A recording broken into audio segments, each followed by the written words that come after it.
champions. They were the rookies at the Masters. Valentine's Day, huh? You're probably planning to think outside the box.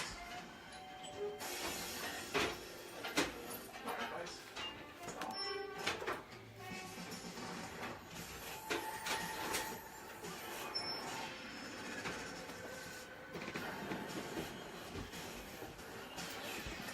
This Valentine's Day, think inside the box. Make a big impression this Valentine's Day. Yo, what's up, Lamont? Oh, shit.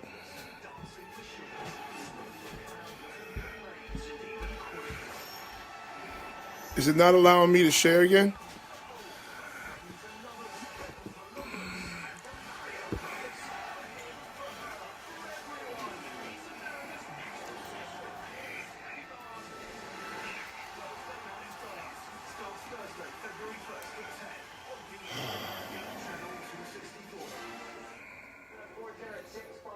Sorry, guys, I had to get the fireplace started. It's kind of brick.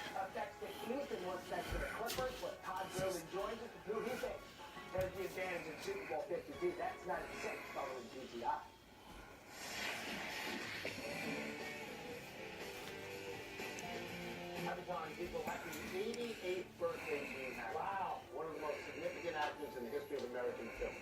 Among other things, acting played Popeye Doyle in The French Connection, Clyde Barrow's brother in Bonnie and Clyde, Lex Luthor in many Superman movies, and from a sports standpoint, Norman Dale and Hoosiers.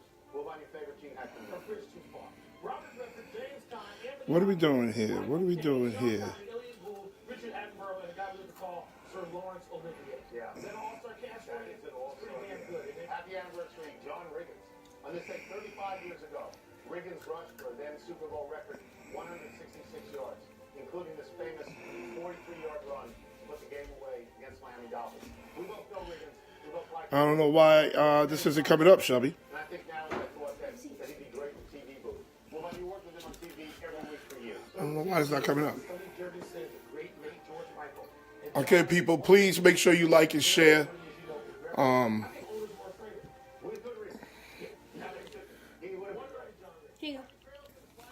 Okay. Okay, well, why can I share it now? How did you do that? I repressed it. Repressed what? I just pressed this.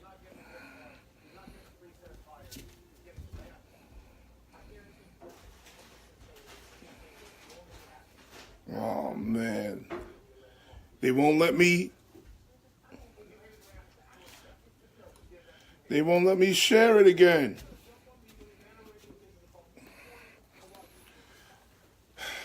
Can you go on the computer and share it, please?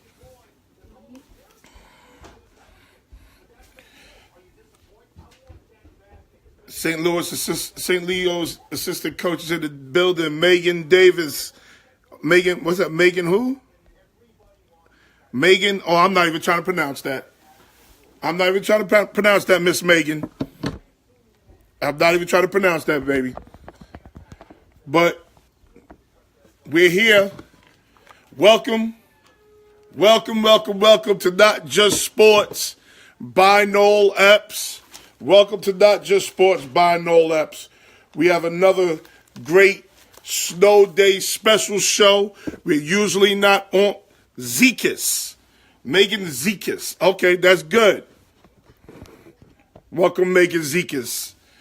We have another great snow day special show. We're normally not on Tuesdays, but I had to make arrangements for my man to be here. We're going to learn a lot. We're going to learn a lot about women's college basketball today. We're going to learn a lot. We're going to learn a lot about recruiting today. We're going to learn a lot about SATs today. So if you have kids, especially females, who are interested in playing basketball, make sure you watch the show. Okay, hold on 1 second.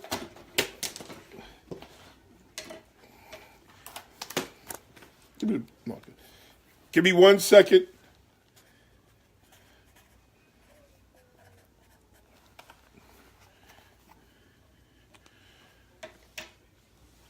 So we have Anthony Crocitto, another Amityville resident.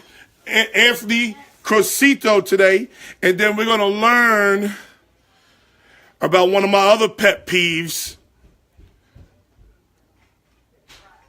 Black people using the word slavery. We're going to go over that today. But before we do that, we got Anthony Crocitto coming in at 6:15. He'll be here at 6:15 because I got to pay some bills, and I'm pretty sure he don't want to sit through all this bill paying. Hi, honey. Wife just walked in. Okay. I'm a former college recruiter. Okay, Ryan McGovern, what's good? Rod Big Shot, what's up, baby? Okay, we also have, yesterday, I failed because I was so in my feelings yesterday. I failed to give you information about my girl who was here yesterday from Florida. She's actually a former softball player of mine, but she actually turned out to be a daughter of mine. She's like a daughter at this point. And she is starting a business. She's starting a business. She's a math teacher. She's starting a business on basically how to tutor kids, learn math more efficiently, and even better, to tutor parents. To tutor parents to help their kids with their homework. How many times you sit at home and you look at your kid's homework and be like, yo, I can't even help her. So do yourselves a favor. If you have kids, you're in that situation. Her website is called RJ. Her name is Ryan Jackson. RJConsultingMath.com. And I had her here yesterday, and I forgot to bring her on. So RJConsultingMath.com. Check it out. Because right now she's running around Long Island doing all these teacher, what do they call them? Huh? Seminars. Teacher seminars with all these schools in Long Island. So she's doing a thing. All right? So give her a chance. Check it out if you need help with math. If your kid needs help with math, check her out. She's a math nerd. Okay? Again, welcome to Not Just Sports by Noel Epps. Please like and share the page. Like and share the page. The likes are so important. The shares are so important. Today's guest is Anthony Joe Crocitto, the head women's basketball coach at St. Leo's University down in Florida. We do raw sports, current topics. We have actors, celebrities, athletes, rappers, coaches, singers, hood celebrities, even beauty pageant winners we've had. We have it all on this show. Here's our scheduled times. Sunday, 9 a.m. That's going to stop after the Super Bowl. Monday, 6 p.m. Wednesday, 6 p.m. Saturday, 6 p.m. That's going to stop after the Super Bowl. So we're going to have our last Saturday and Sunday shows. Teacher development. That's what she's doing. She's going to all these teacher development. She's doing teacher development seminars. Okay? So check out RJ Consultants. Let me get that right. RJConsultingMath.com. RJConsultingMath.com. Okay, you're going to look at her and say, oh, this little 12-year-old girl can't help me do shit.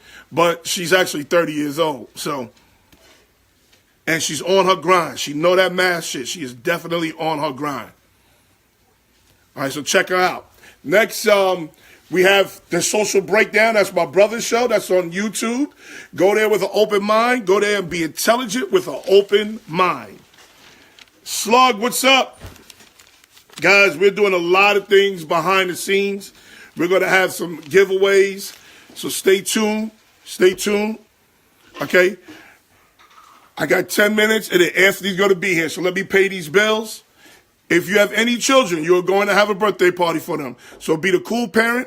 Be the smart parent. Book a party bus for your child at www.busamove.com. They have 4 theme buses like the activity bus, the glamour bus, the movie bus, and the video game bus. That's right, www.busamove.com. No mess, no cleanup, no distractions, no problems. Check out www.busamove.com. The bus pulls up right in front of your house. The kids get off the kids go on the bus and party while you're in the comfort of your own home. conversing with friends, drinking some wine, or even taking a nap.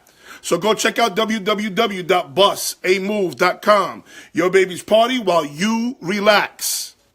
www.busamove.com. Only in New York, people. Only in New York. Sean Barnes. What's up, baby boy? Everybody, please share the page. Please share the page. Please like the page. Like and share. Got a great guest for you today. Anthony Joseph Crocitto, head women's basketball coach at St. Leo's University.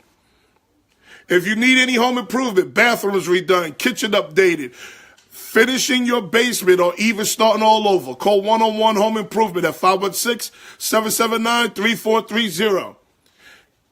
I spoke to Andre today. He wants to say thank you. Thank you for y'all giving him some rhythm. Thank you for helping out. Thank you for looking at his website. Some people are making calls, trying to set up dates. 101 is licensed and fully assured in Nassau and Suffolk County. The work is impeccable and second to none. If you don't believe, go to www.101homeimprovement.com. Then when you see the beautiful work, call 516-779-3430 and ask for Andre Lawhorn. 101 does commercial work, so if you want to remodel or even start a new facility, call Andre at 516-779-3430. Again, if you want to see the beautiful work, go to www.101homeimprovement.com. The work speaks for itself. Tell them Noel sent you. This is going to be a hot day. I can tell it's going to be hot in here, especially when we get on that second topic. Timothy Marshall, what's up, my guy? One of my favorite people who you don't even know it, Timothy Marshall. Michael Robinson, what's up, baby? I just like how Timmy move. Just like how he move. I wish I could move like that. It's just not in me. Have you ever ran out of gas, locked your keys in the car? Got a flat tire? Or is your battery dead? Don't worry. Call Lucas Roadside Assistance at 631-213-9835. Lucas Roadside Services, Nassau and Suffolk County. And all insurance, that's right, all insurance is accepted. So don't be stuck. Call 631-213-9835 or go to www.roadside100 at yahoo.com. Lucas Roadside even does house calls. Don't struggle with a donut.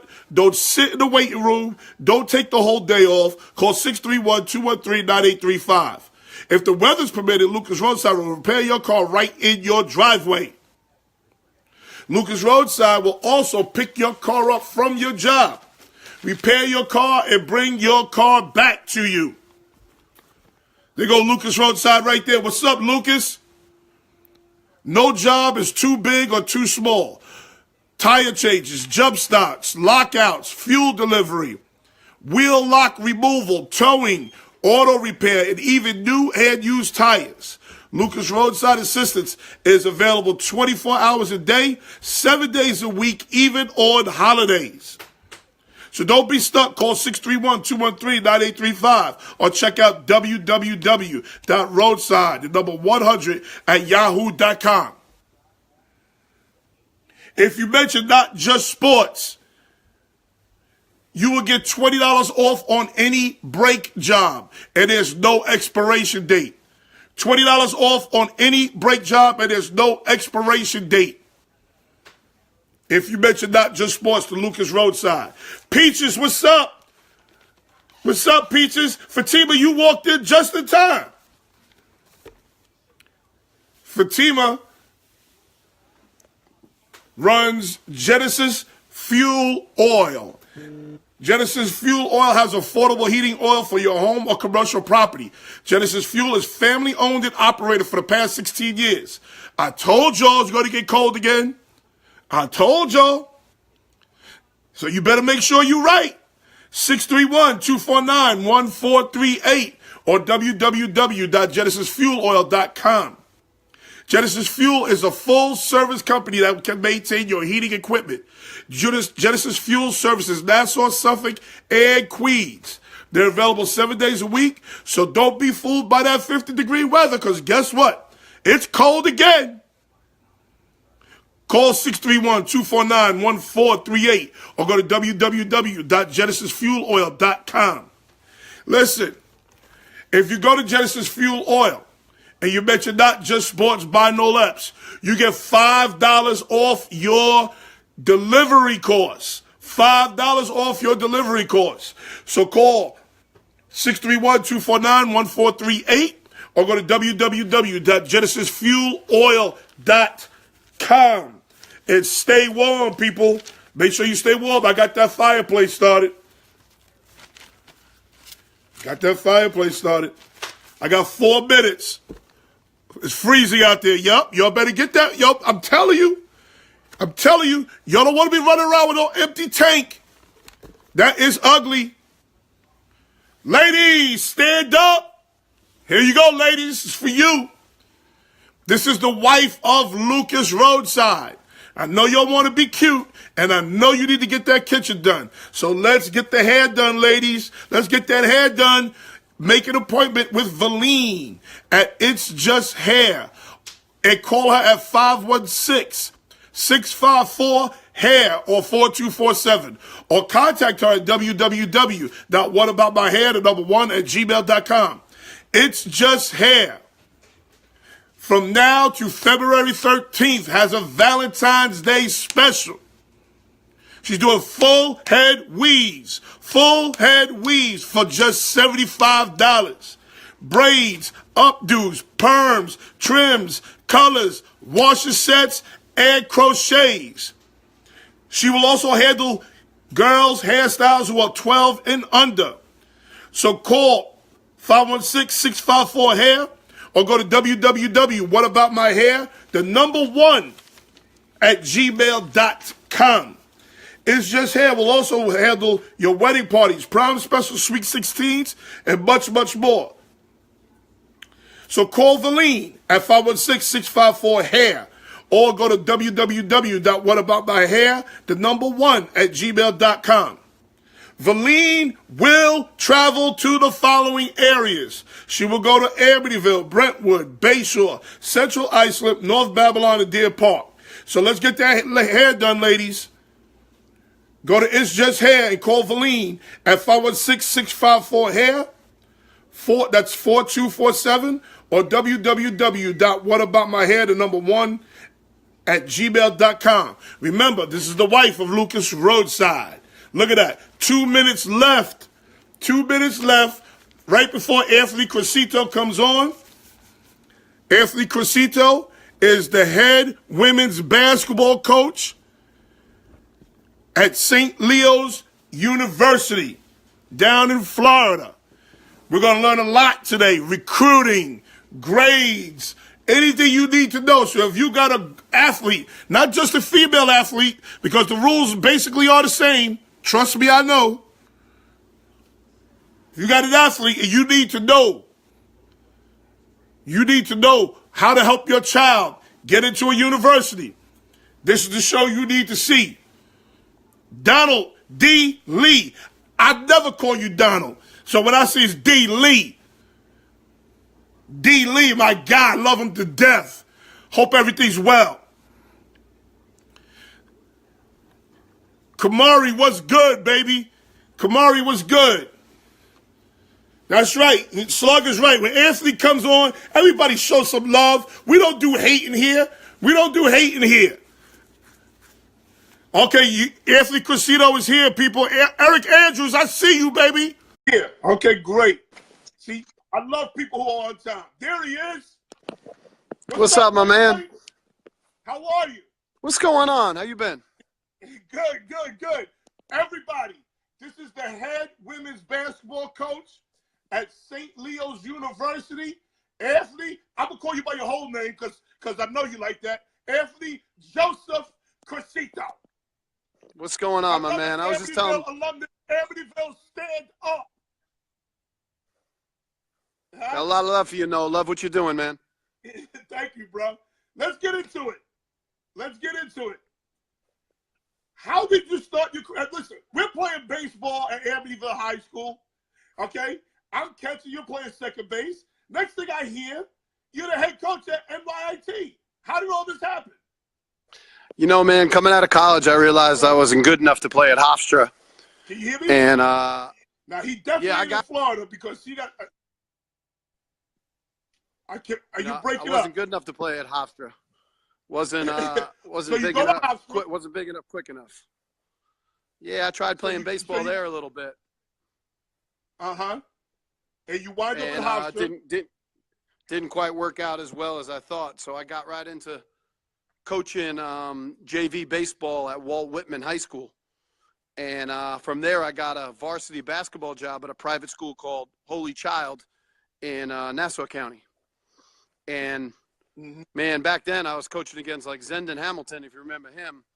We had a little tiny Holy Child, and we were going against guys in Nassau County, these private schools that were loaded. But anyway, I connected with a guy that got a job at Dowling College, Phil Stern. And he got me into college coaching right away, and he taught me the basics.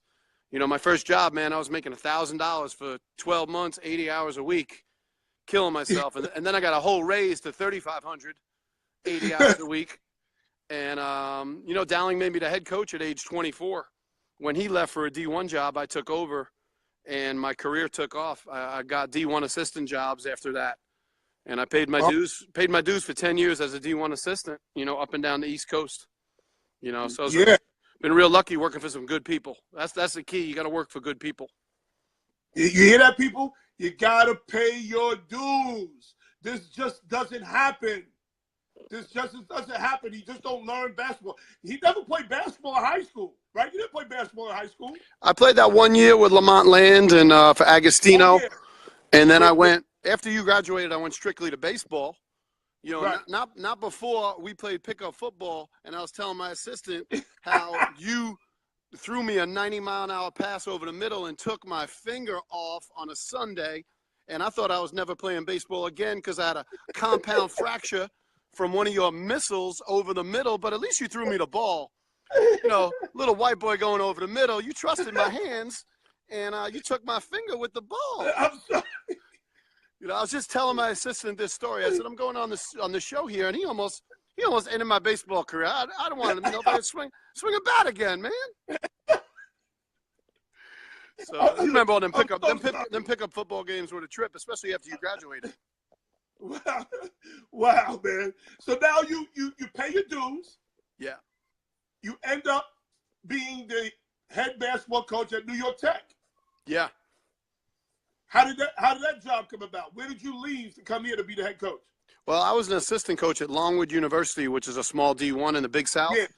Yep. And, you know, I wanted to get home. I wanted to get back to Long Island. I was 2 years as a D1 assistant. And Farmville, Virginia, you know, it's nestled between Richmond and Lynchburg. There's not a lot going on.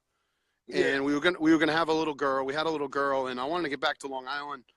And this job opened up. So I started working for my brother's company thinking I'm going to get out of coaching. And coaching's too much in me. System. And it's a wrap. Believe it or not, Noel, for 6 years at NYIT, you know, I worked for the Suffolk County Water Authority. I worked for my brother's company. Shoot, I work at 7-Eleven. I work in whatever I got to do to make some money to supplement that income to build this career. And NYIT rewarded me with a, you know, good full-time job my last couple of years because we started getting nationally ranked and we built some exposure and we did real well. And, you know, it paid its dues because now I got to, you know, basically, man, it's just like a D1 job down here. This conference is for real. You know. So you were very successful at New York Tech. What was your overall record there? I know 3 out of the last 4 years, and I coached with a guy, you know, Wayne Jones, and a couple other Long Island people helped out. Speedy Claxton's sister, Lisa Claxton, worked with me a little bit, and we won 20 games 3 out of the last 4 years. Went to the NCAA tournament, Sweet 16. I don't know the overall record, but it was over 500, and you know, it's nice to be recognized as a winningest coach, but they didn't have a lot of history either for 30 years, you know, so in 7 years I had to win maybe 100 games, 120 games, you know, so we did pretty well. Okay. You know. People, good. That's great. So this is Anthony Joseph Crocitto, head women's basketball coach at St. Leo's University down in Florida, people. Okay?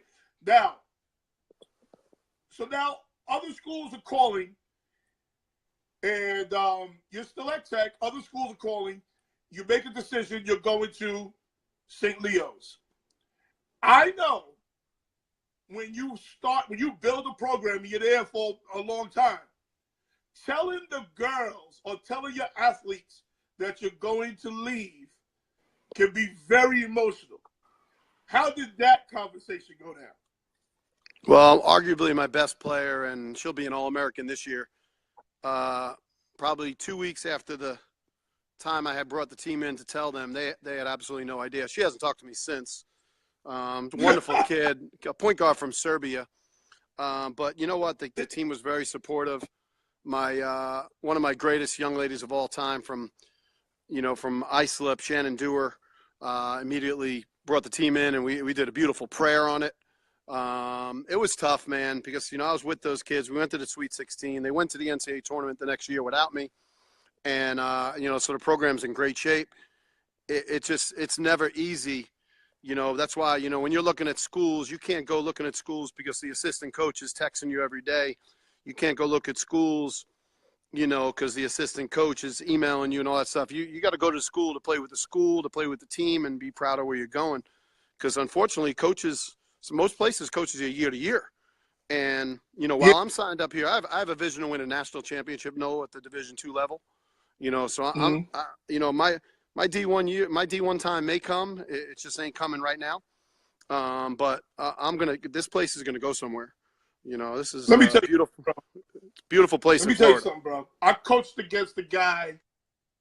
It looks beautiful because it looks like Siberia over here. Is that where you at now? Yeah. I'm in my backyard. It looks like Siberia over here. It looks like Lithuania out here right now. Yeah, my dad said you guys had snow and ice in Amityville. Oh, it's Crazy. crazy. It's crazy. So now listen, you go to St. Leo's. You just said it's a Division II. It's a Division II. What shape was the program in? But when you got there, they went to the NCAA tournament once in 40 years. That was a few years ago, and it's been a graveyard for head women's basketball coaches. So it's a true challenge. They got me for the long haul. This place, it's had 2 years, 3 years, and head coaches leaving. So it hasn't had a lot of culture, history, or, it hasn't really been put on the map. And all the rest of the coaches in this league are here 15 to 20 years. And they're good. They're good coaches. So it makes it very difficult. There's a lot of Division I transfers. And I had a couple of breaks with a couple kids that wanted to take on this challenge with me. And, they're doing really well, and we're building it. It's going to take a little while. Yeah. And are they going to give you a chance? That's the question. Are they going to give you the 5 to 6 years it takes to build a program? If I can't get it done in 5, where we're on the map a little more respectably, then I got to hand in my job myself. It's full time. You got 2 full time. That's real shit. That's real shit. I respect that. 2 full-time assistants, man. 2 full-time assistants that work their butts off at the D2 level. Full-time strength coach, full-time athletic trainer, facility with video boards, palm trees, Florida. I got a young lady who's watching now from Vestal, New York, that took a chance on me to come down here, a 6'1" kid. It's going to be phenomenal. I got a young lady from Indiana, a young lady from Miami. So I got rookies that took a chance and that are willing to pursue greatness and championships. And you got to get those kids that want to work and that want to fight for something that's bigger than they even know. Because when you come to a place that hasn't won for 40 years, man, those kids better be signed up for doing the work it takes to get it done. They got to believe in you. And that says a lot about you for them to come into that program and have it won in 40 years. More coaching is about the kids believing in what you're writing on that chalkboard. Well, on that whiteboard. We don't use chalkboards. Something I'll appreciate, something you will appreciate, and me and you known each other a long time. I say that the players have to know that you believe in them, and you gotta know them personally. You gotta spend time with them. But I think I think all 12 of my young ladies, man, if they were outside and they were being attacked and somebody had a gun, even though I have a 2-year-old and 8-year-old, they know that Coach C's ass is going to get between the assailant and them because I got their back 24/7. And I think that's why they fight for me. Right. Because they know I'm going to do whatever it takes, Right. even if they're wrong, to have their back and to help them out. And that's a lost art because a lot of coaches in the business are, out for themselves. And, you got to take care of your own. You got to recruit your own, man. It's hard. Yep. And you got to connect. You got to connect on a level that's bigger than sports. And people don't realize that. You have coaches who never speak to players, who don't even know who the player is. They call them New York, or they call them, hey, Texas. They don't even know who they are. Yeah. I know, man. I've been there. I worked for some of them people, and I worked for some wonderful people. Right. Hey, you gave all those shout outs. You got to give a shout out to Blue Tea Pizza checking in, man. In Amityville. Oh, Blue Tea My Pizza. boy Frankie at Blue Tea. We got to go get a slice. Hold on, time out. Y'all don't realize the history that Anthony just touched on. Listen, I need some pizza. I'm down here in Florida. Amityville, and if you did not want the school lunch, you took your ass 2 blocks up the street on Merrick, and you got some Blue Tea Pizza, which was right around the corner from the Amityville Horror House, by the way. Okay? And you sat there and you got some Blue Tea Pizza. Now, here is the beauty about Blue Tea Pizza. Blue Tea understood that your goddamn lunch break was 45 minutes. They had your pizza in front of you in 10 minutes. And let me tell you, Frank always had your back, man. If there was some people coming in from Massapequa or Copeg trying to cause some trouble, we counted on Frankie a couple times, man. They're good people over there. And let me tell you, Blue Tea Pizza, I've been out of high school almost 30 years. Blue Tea Pizza is still running. Oh, Frankie's been there 30 years now, man. Since 86, I think. 87, something like that. Blue Tea Pizza. How you like that? Checking. That's incredible. You got a new sponsor to call up, man. Call him up and tell him you repping for him. Yeah, no doubt. He rep for me. Listen, I got this figure because of Blue Tea Pizza. I'm sure I was there with you. So what's your current record and ranking over at St. Leo's? We started the year with a hellacious schedule, man. We should have been 2-5. We were 1-6, and then in December, we won 7 straight games. To even our record out to be, have a little Christmas fun, and then right after Christmas, our senior 6'2" guard went down for the year. Wait! Don't brush over that. Did you say female senior 6'2" guard? She's a 2-3. She's shooting 46% from 3-point range, man. Wow. And she's long, and she could put it on the floor. Wow. I don't want to know if I want to say her name, but she's a wonderful kid and a wonderful player, and we lost her for the year. So now you're losing a senior, a captain, and a kid that can knock the 3 down. So we've been playing really well, Noel. Right now I think we're 8-11. We got to win. We got to win some games on our last 7. Okay, who's in your conference? You got a unbelievable facility in Nova Southeastern, which is about 4.5 hours south. You got Eckerd College, Florida Southern, Rollins, Barry, Palm Beach Atlantic. So you're down there in West Palm. We're all over the state. Florida Tech is they got football at Florida Tech. Okay. We play Tampa tomorrow at 5:30. All our games at HD stream. So anytime you want to check us out, and I know you like to send me some inbox on some strategy. So I was reading your strategy from a couple of years ago, making my kids run, and they give up 71 points tomorrow. They got a lot of sprints. Yeah, man. That worked for me. That worked for me because it made defense important. Right. It made defense important. What Anthony's referring to is maybe a year ago I said to him, put a ceiling on how many points your team should give up. I coached high school ball at Bayside High School in Queens, and my team was 55 and over. We got to run. So there'll be 3 minutes left for the game, and they're busting their ass when they get to 45 to make sure that they don't get to 55 because they don't want to run in practice. Right. So it was a motivator. It was a goal. It was goal oriented. It was a motivator. Well, now let's talk about recruiting. Let's talk about recruiting. I'm with you. That's my favorite topic of life. Let's teach people. Okay. Let's talk about recruiting requirements. Let's talk about requirements first. What are required to play basketball at your school?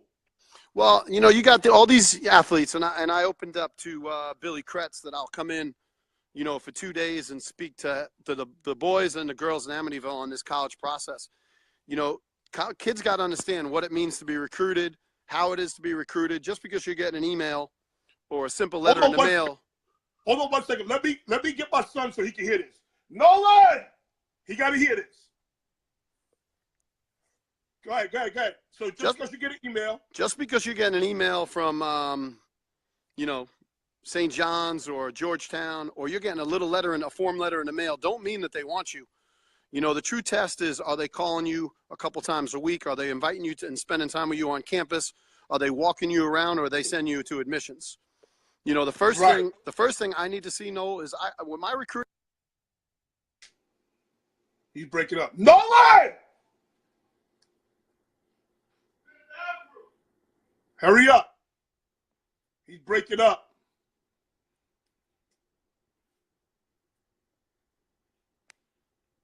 Does everybody? And let me hit him again. He froze on us. Oh, no. That's part of the show. This happens. Don't panic. We're hitting him again. Because this is about to be good. He's going in his bag right now. His phone kicked out. Did his phone? Okay, Hey, good. There you are. Sorry, man. Okay, how do I block calls? Because I think if anybody calls me, I lose your signal. Yeah, just go out for a second and hit decline and come back. That's all. So, a lot of people will think they're being recruited, but they're not, man. It's like I see tons and tons of kids, and we'll send them initial letters. But just because you're getting a letter, you need to feel a lot of love to think you're getting a scholarship or you're wanting to be in a program. And Division I, Division II, and Division III, everybody's fighting for roster spots. Right. But the biggest thing we look for, Noel, is we look for three things: character, academics, and can you play basketball? So I immediately want to see your transcript. And we don't take all high academic kids, but we're looking for well-rounded kids. I need to see a DVD. I want to see some YouTube right away, and I don't want to see just highlights of you hitting threes wide open. And we're going to games. Hope y'all are listening. We're going to games, and we're looking at your motor. We went to a kid last night, and we love her, and I asked the coach right away at this particular school about her motor and how hard she plays all the time and how good of a teammate are you. And we noticed that stuff. After losses, I've been impressed with a couple kids recruiting that take their teammates seriously, that take leadership seriously. And again, you want to find kids that are strong-minded, that handle adversity, but just understand that just because you get a letter, don't mean you're going to get a scholarship. You get a phone call, don't mean you're going to get a scholarship. I always tell my recruits, when you go to other schools, mom, dad, and Samantha, for example, look that coach in the eye and say, are you full of shit? And do you think they're full of shit? And dad with your son, Noel, look at these coaches, and you judge their character and how real they are. Right. And then put it on the line. What is my kid? Where is my kid at? Where does he stand? I want you to be transparent. But then you get the kids that don't want to be transparent with you. And you've got to ask them for the same transparency and honesty with where are we in the process? Are we in your top three, and are we going to stay in your top three? And if someone else jumps in with a better gym, are you going to be out when we've been recruiting you for 2 years? Right. Right. And people understand those letters are photocopied. They have 1 million of those letters. They have somebody stuffing envelopes with those letters and sending them out to every female basketball player in the United States. No, it's to the point now where coaches go to events, especially in the boys' game, and those D2 and D3 coaches, they get a booklet. They take the booklet, they scan it. It goes from scanning to recruiting software database. From database management, it looks like it's a letter just coming to you. But meanwhile, they're sending out more letters than what Santa Claus gets at the North Pole.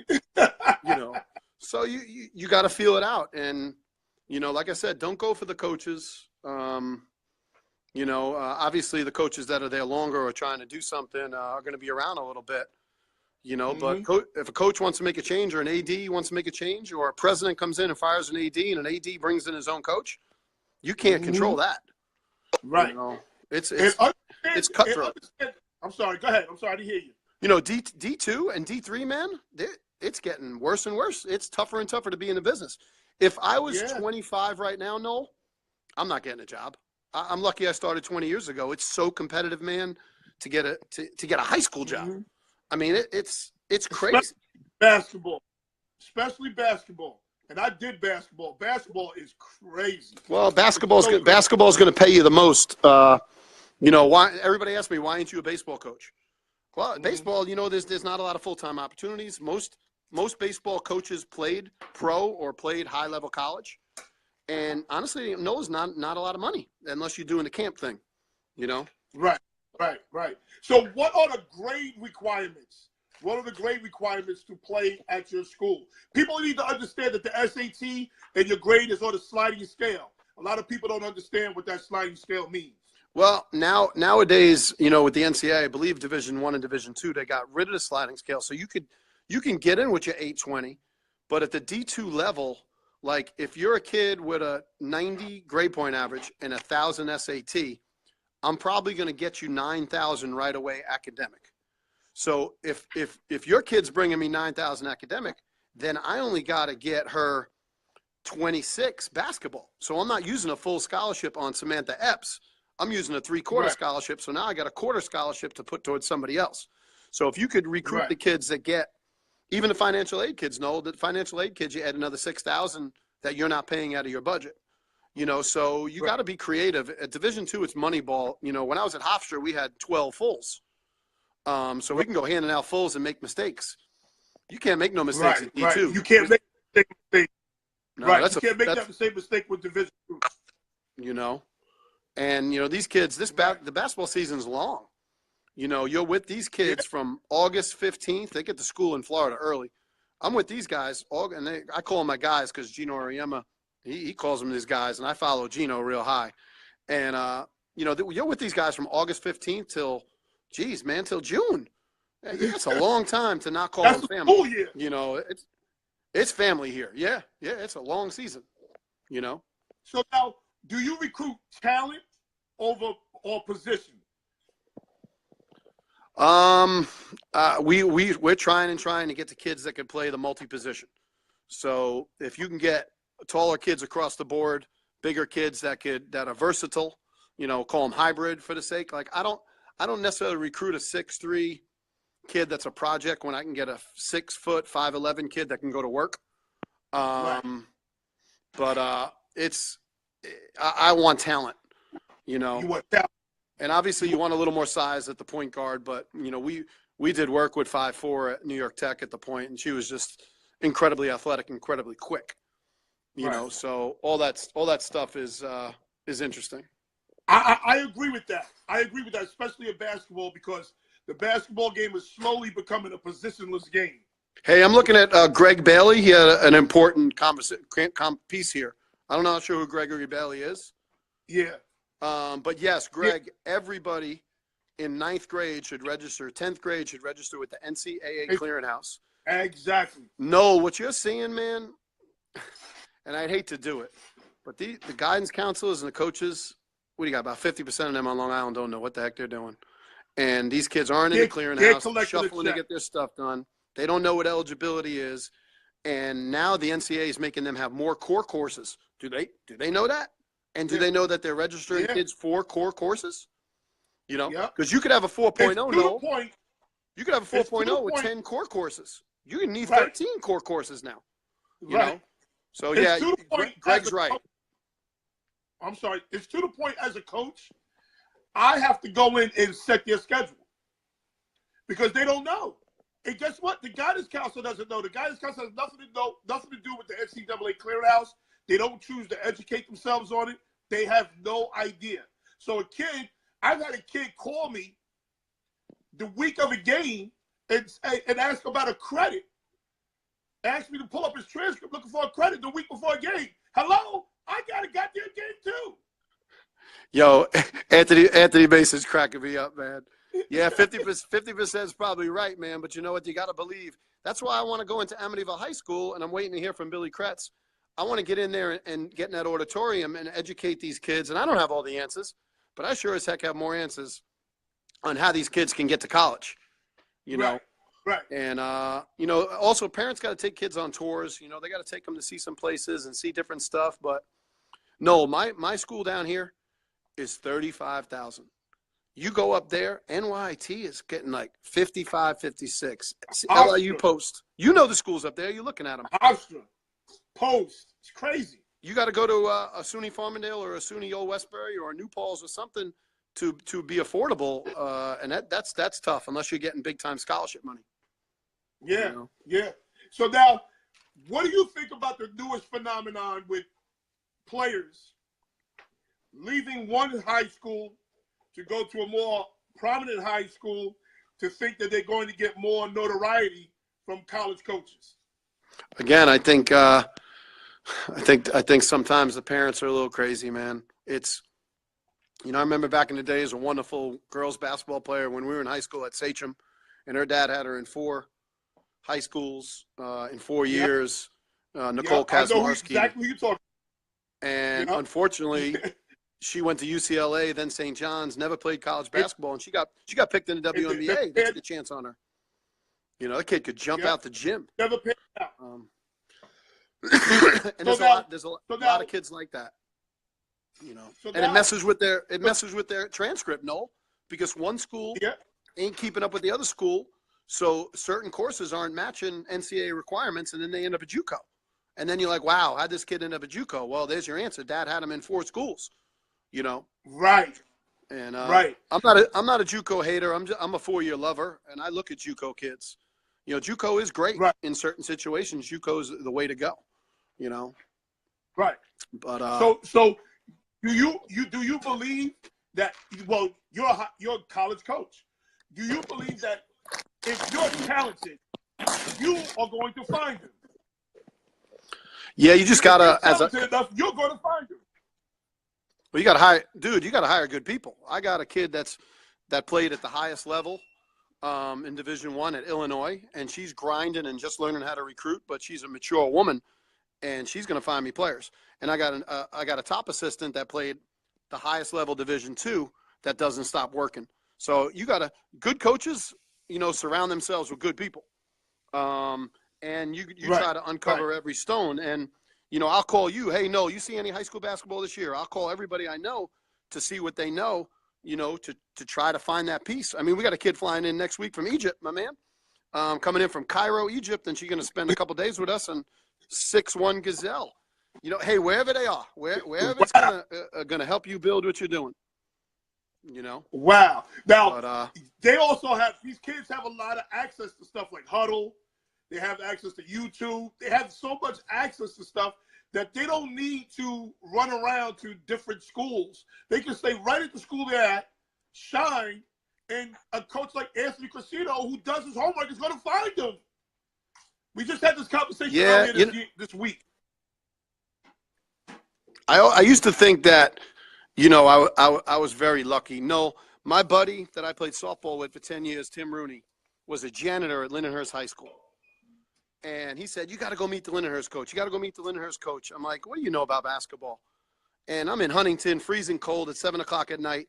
And I was sitting on my couch. And I said, let me get down to Lindenhurst.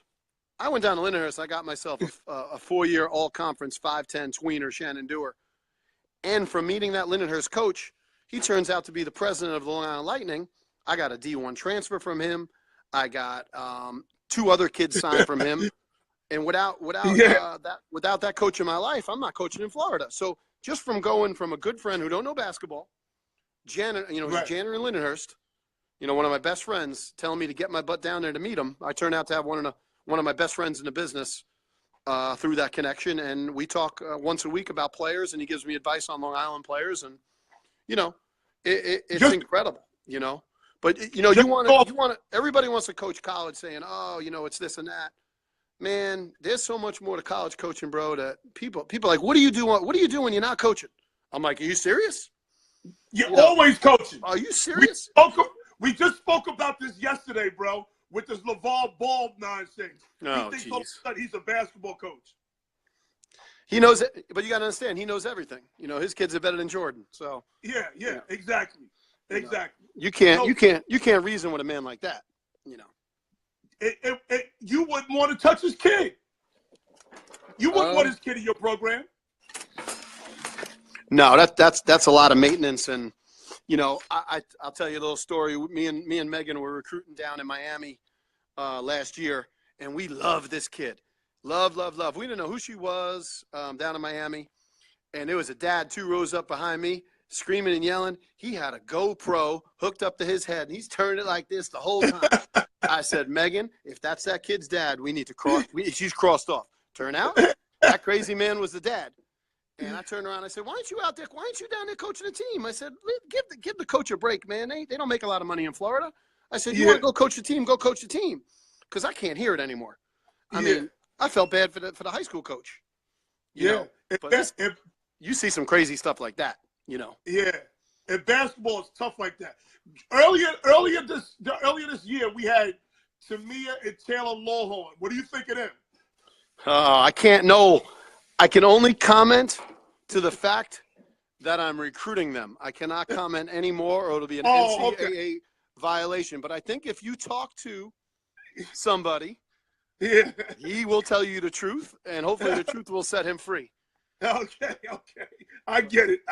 We could have a sidebar with that. Okay, I get it. I understand. Listen, people, this is you almost got me wanting to break some rules for some promotion. Nah. We ain't gonna do that. We need you to keep that job. You got mouths to feed. Yeah, I know. I got 2 of them. So we got Anthony Crocitto, head women's basketball coach at St. Leo's University down in Florida, people. A Division II school. Okay, he paid his dues. He's working. So, I'm sorry, I'm lost a second. So walk us through the recruiting process. You see a kid, let's say you see a kid in, Ohio. How do you, because yesterday you was on a recruiting visit, right?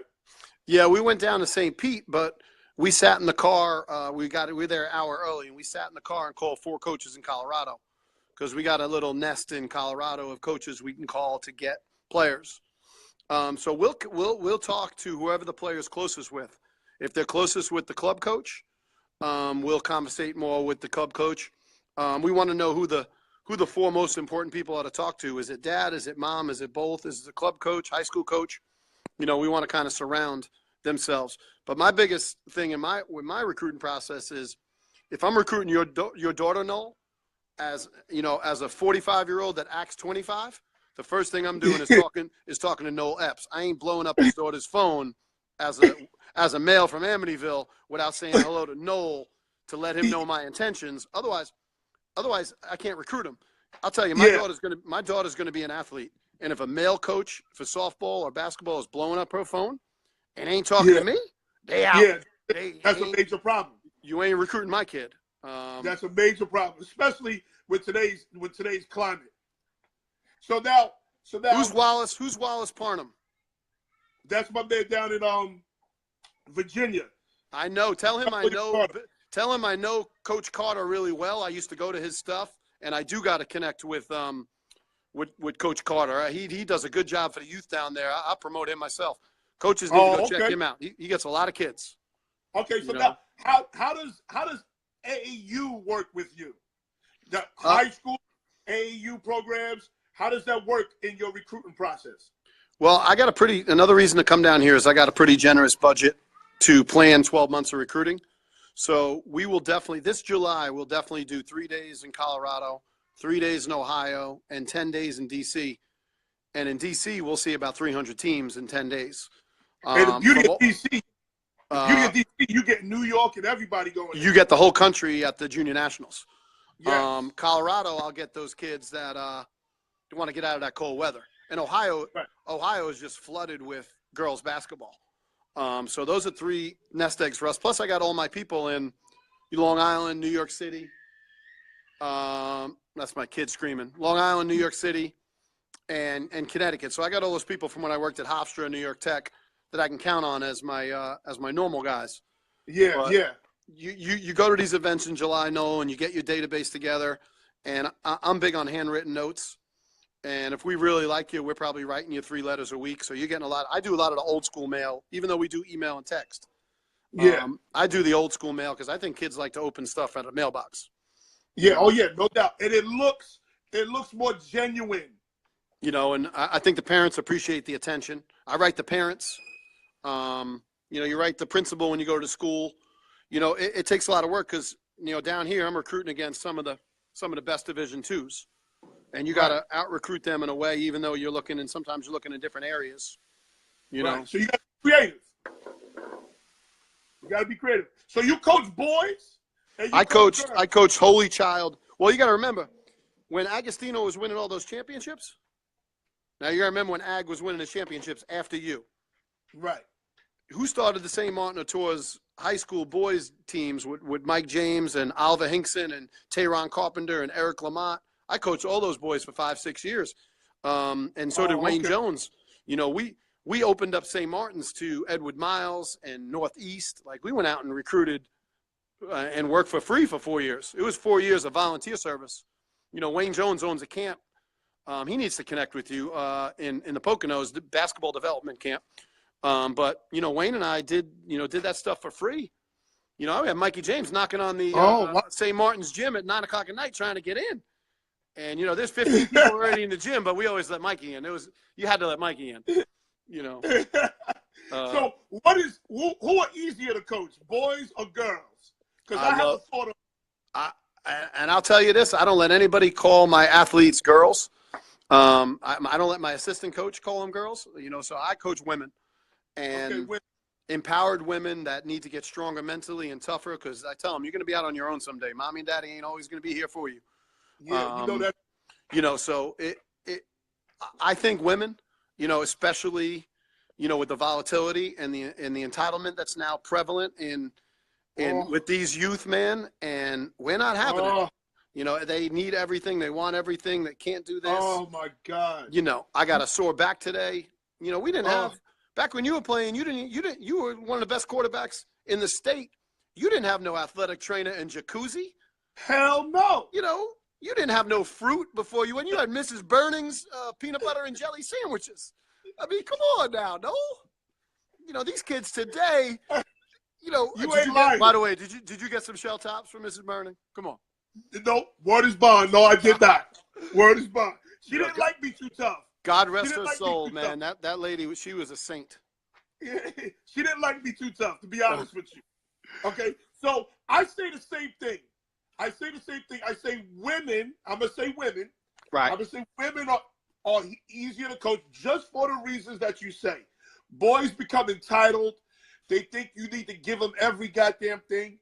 Girls are almost so naive to that entitlement in sports that they bust their ass. They'll run through a brick wall for you if they believe in you. Right. And I won't say that there isn't a good percentage of women. You know, because you got to remember, in the D1, that's the D1. There's not a ton of I mean, after UConn, you know, everybody could be everybody in the top 20 except for Connecticut, and don't let the women fool you now. You know, you can get some interesting ones. Oh yeah, no doubt. No doubt. These boys AAU teams, I mean, what don't they got? You know, if they want water bottles, you know, they get anything they want. Let me tell you, I coached basketball for 10 years at Bayside High School. The reason why I got out of boys basketball is because I couldn't compete.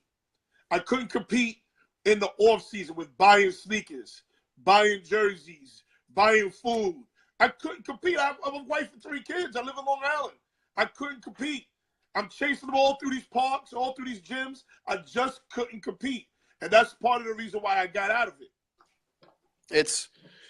Like you said, it's tough. You know, it's political, and you know, you talk about baseball earlier. You know, these kids are going in private schools, and it's hurting Amityville. Whether it's football, definitely baseball.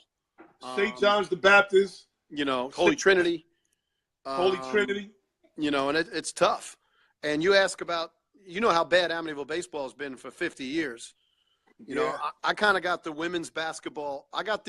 As my AD told me, I took over a job that, you know, we win national championships here at St. Leo, and I took over a job that of the 18 sports that has done nothing, you know, and it's the biggest challenge to change, you know, so it's going to take work, man, you know. Wow. Listen, you remember Derek Brower? Yes. Yeah, Babylon, Derek right? Brower, his son, Derek Brower Jr., is over here in Long Island lighting it up, and his son is interested in coming to St. Leo's. So You serious? Talk about, huh? Yeah, shoot me an inbox. I'll get it over to Vince Alexander, our men's coach. Certainly would be interested in hearing that information. Yes, I'll get that information. He's lighting it up. He's lighting it up. He's at Smithtown West, I want to say. So he's lighting it up over there. That's Okay. good stuff, you know, and, Yeah. and hopefully Amityville continues to do their thing. Hopefully Yeah. they keep winning and going in the right direction. I always look to see them doing well, you know. Okay, so let's get off basketball for a second. You're a big Mets fan. I need to know how you allowed Giancarlo Stanton get over to the Bronx. Wait, you need to know what? I need to know how you guys allowed Giancarlo Stanton to get over to the Bronx when you have all that pitching. You got some people that want to spend no money. You know the answer to this.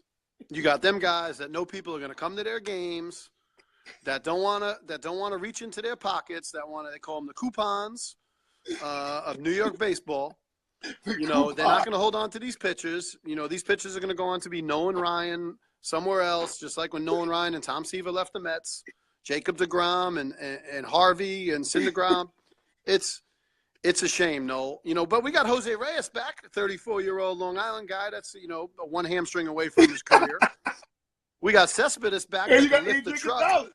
That can lift the truck, but the only reason Cespedes came to the Mets is so he could play on those Long Island golf courses. You know. Yeah. So I'm excited about And the you got, Mets because they got Adrian new Gonzalez. manager. They got a new manager. You know. And I think that new manager is going to do a good job, but you know, I don't want to hear about the Yankees. I don't want to hear about the Yankees, just like I don't want to hear about the Patriots from my wife. You know. Dude, Bernie Madoff is still in their pocket. You mean to tell me you couldn't trade Harvey and Wheeler for Giancarlo Stanton?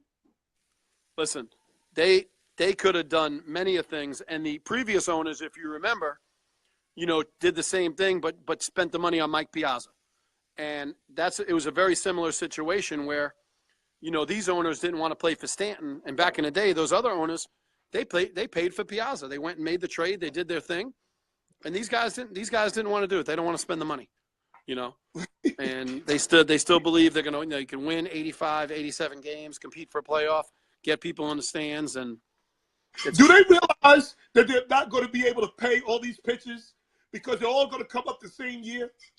They think that they think that Long Island is Pittsburgh and that we're in this low market, and they got the Yankees running the roost.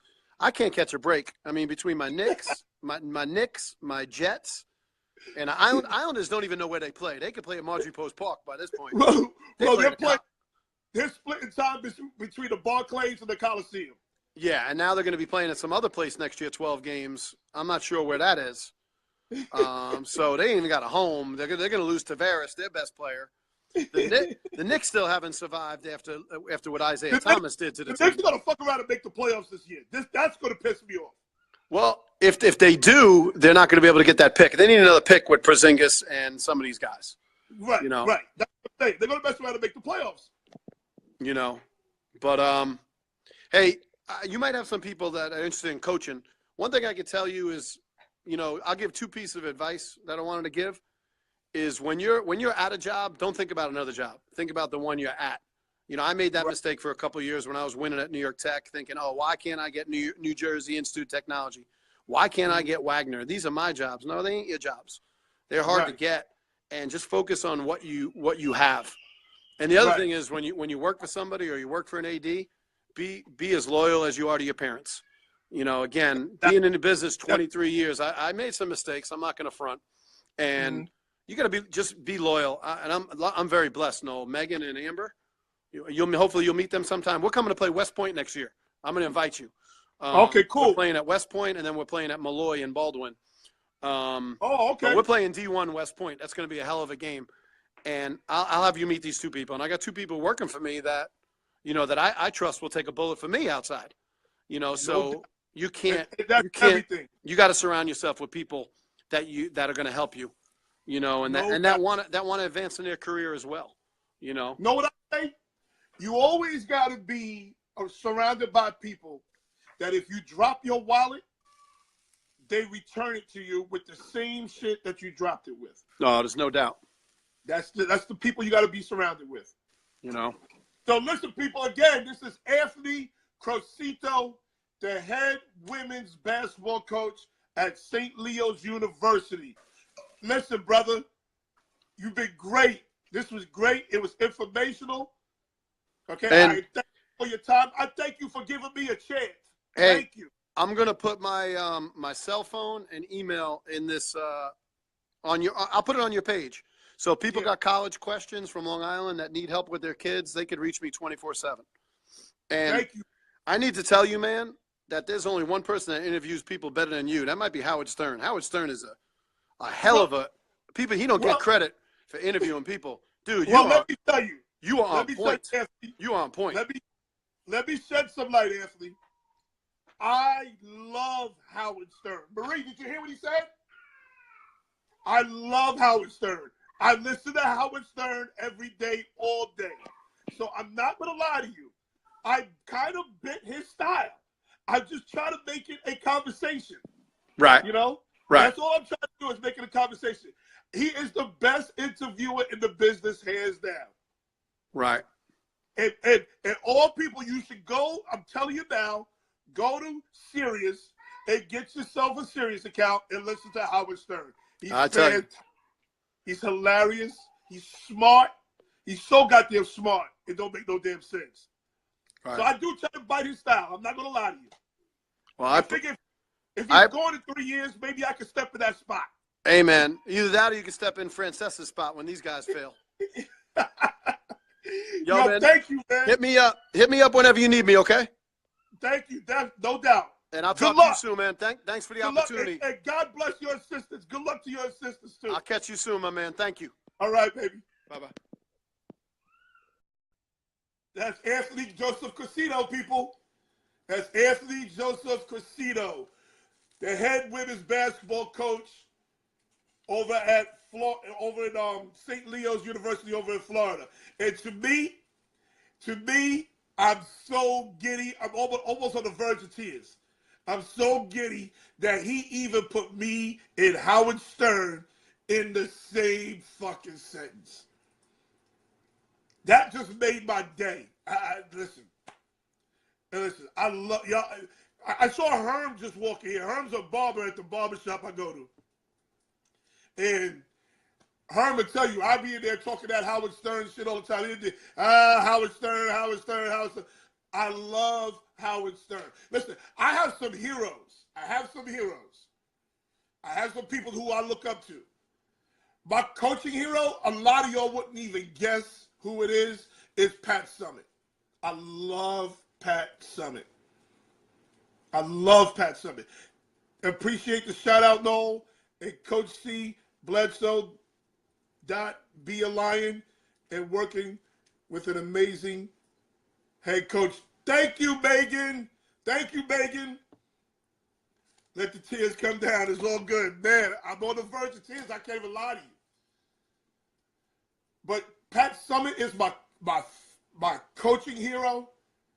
Howard Stern, Stephen A. Smith, and Starr from Starr and Buck Wild.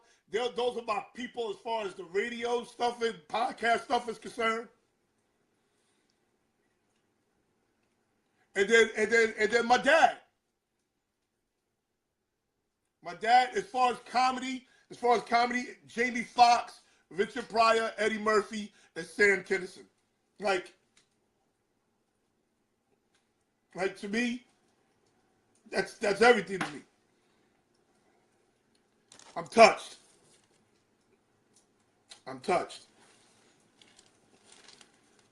Anthony Crocitto touched me. Wow, that's crazy.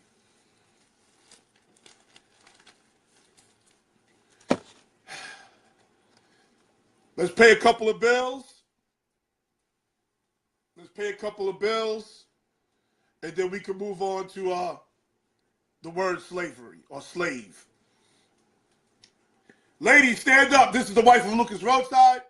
I know y'all want to be cute, and I know you need to get that kitchen done. So let's call Valine and get that hair done. It's just hair. Call 516-654-HAIR or 4247. Contact www.whataboutmyhair1@gmail.com. It's just hair. It's now having a Valentine's Day special from now to February 13th. From now to February 13th. She's doing full head weaves for $75. She also does braids, updos, perms, trims, colors, washer sets, and crochetings. She also will handle kids' hairstyles that are 12 and under. So call 516-654-HAIR or go to www.whataboutmyhair1@gmail.com. It's Just Hair will also handle your wedding parties, prom specials, sweet 16s, and much, much more. So make sure you call 516-654-HAIR or go to www.whataboutmyhair1@gmail.com. Valine will travel. She will travel to the following areas. She'll go to Brentwood, Amityville, Bayshore, Central Iceland, North Babylon, and Deer Park. So get that hair done, ladies. Call 516-654-HAIR or 4247. Or go to www.whataboutmyhair1@gmail.com. Remember, this is the wife of Lucas Roadside. Lucas Roadside. I'm sorry I had to get my shit together because I'm truly touched by the compliment Anthony gave. You used to cry when I took your you used to cry when I took your absence 75 yards. It's all good, my brother. Let the joy come down. Wow. Listen, Mace, I cry easy now, man. So it ain't shit for me to do it. But I need to keep my composure to keep this show running. But I will tell my wife because she didn't hear that. I don't think she heard it. But it's documented. It's on the air. Genesis Fuel Oil has affordable heating oil for your home or commercial property. Genesis Fuel is family owned and operated for the past 16 years. It's cold, just like I told y'all, it's going to get cold. Call 631-249-1438 or go to www.genesisfueloil.com. Genesis Fuel is a full service company that can maintain your heating equipment. Genesis Fuel Services, Nassau, Suffolk, and Queens. They're available 7 days a week, so don't be fooled by the 50-degree weather. Call 631-249-1438 or go to www.genesisfueloil.com.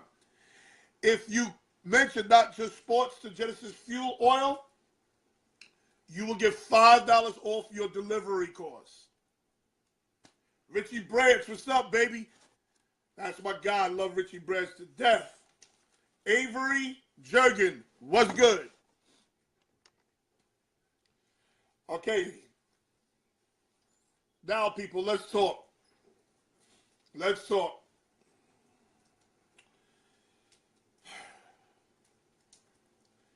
I have a problem with black people saying that today we are modern day slaves, modern day slave ships. This is a slave, I'm a slave, we're at the plantation, and all this other shit. You don't know what it is to be a slave, people. You don't know what it is to be a slave. Not only that, it's insulting. It's insulting, and I'm going to try not to yell. It's insulting to my and your ancestors who were slaves.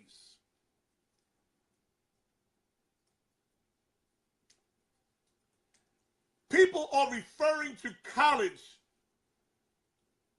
as a slave ship or a plantation. Don't tell me about systemic slavery. I am not a slave. You can have a slave mentality. Brian Porter was good, baby. You got a slave mentality because a lot of us, a lot of you do have a slave mentality. But to say that there is systematic slavery, systemic slavery, going to college is a slave system, being a scholarship athlete is a slave system, playing for the NFL is a slave system, playing for the NBA is a slave system because you have an owner.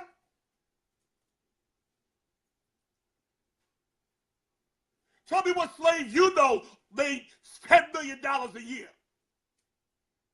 Tell me what slave you know has a choice not to go to work.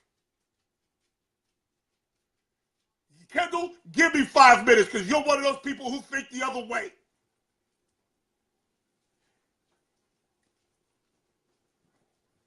If we ain't going to be using all these big goddamn words, because I can care less. There's only one word that proves you are not a slave. One word. That word is called options. You have options. You don't have to go to work or the plantation. You don't have to go to college. The slave ship. You don't have to go to work, but a lot of you are slaves to Jordan. You're a slave to reefer. You're a slave to cocaine. You're a slave to alcohol. You're a slave to Yeezys. You're a slave to Big Baller Brand.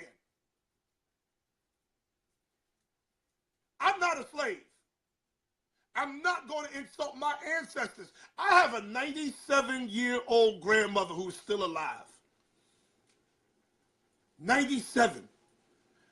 I'm not going to mention to her that I have to go to the plantation. I'm not doing that. It's embarrassing.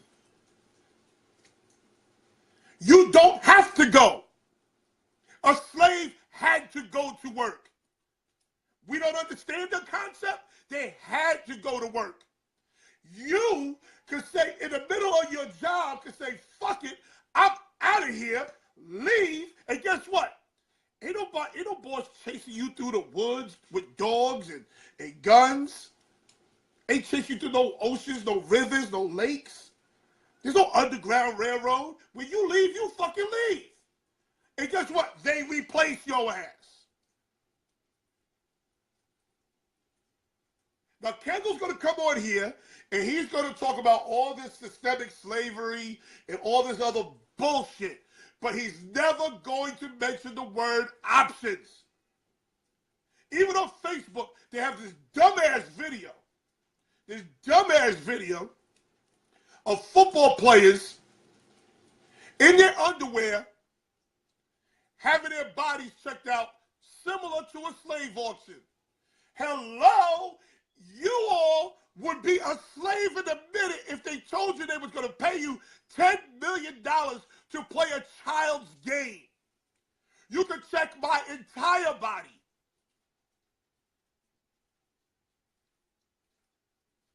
We're not slaves. Some of you have slave mentality. Some of you aspire to be slaves. And some of you are such followers. Some of you are such followers that you will follow the newest trend. And the newest trend is to say, I'm a slave. No, you're not a slave, because you have options. Now, where's Kendall? I'm going to let him speak. I bet you his shit come up. I knew it. I bet you his shit come up. He's not available, or we can't bring him on. I don't understand why Kendall don't understand this motherfucking concept. Every time we come on, I gotta fucking make sure, look, like, delete, block Kendall, cancel. That's what comes up all the time. You got sick days, vacation days, and pay, and you get paid. You damn right, Jason. There was no sick days for a slave. You got maternity leave. There was no maternity leave for a slave.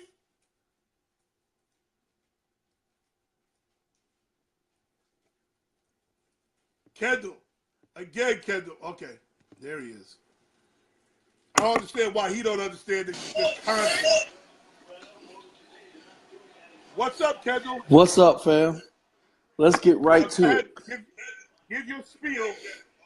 Let's get right to it. Can you see that screen? Can you see the screen? Barely. Okay, I'll read it. Okay, so what a slave, according to Black Law's Dictionary, is a person solely subject to the will of another, one who has no freedom of action, or person and services who are wholly under control of another. Okay? Solely under the control of another. Now, before I go further, absolutely, I understand where you're coming from, where people come from. Let's not make this personal, me and you. You know, of course it seems offensive to refer to a $40 million athlete as a slave. I'm not naive. I'm the son of two sharecroppers. My mother's grandmother was enslavement. Absolutely. In fact, my first cousins just stopped working the same land that my family worked way back then. He just started driving trucks recently. We're the same age. So this is real. Don't walk away. No, I'm not walking away. I'm listening. Okay, so I absolutely understand. Something's burning on the stove. Okay. So make no mistake that I understand. Shelby, how about your ass get up and turn it off? Jesus. Something's burning. You call Shelby?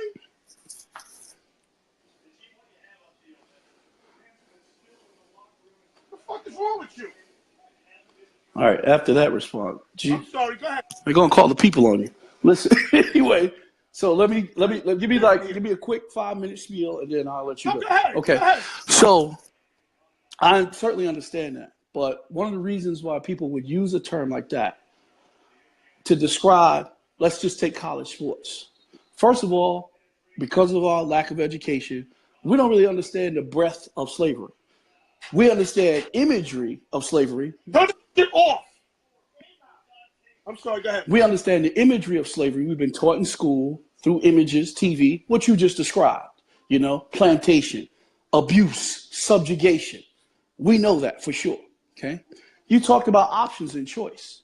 We don't talk in the history about the many slaves that chose to kill themselves, to commit suicide, to run away, or to say, fuck it, I'm going to stay here and work this out because I have kids already, or because now I've accepted Jesus. You know what I'm saying? Okay. We also don't recognize that slavery was not limited to the agrarian, hard agricultural work. I'll give you an example. You know the term. We understand that. No, listen. The lumberjacks. There were, even the hardworking slaves. There were slaves. We all understand that. No, listen. There were slaves that not only made money, but enough money to purchase their freedom and the freedom of their families. You understand what I'm saying? So, Yep. In that definition of slavery has nothing to do with how much you get paid and has nothing to do with options. It is all about exploitation and if you own your labor. I'll ask you this. Are you offended by these two terms? Human trafficking or sex slave? Probably not.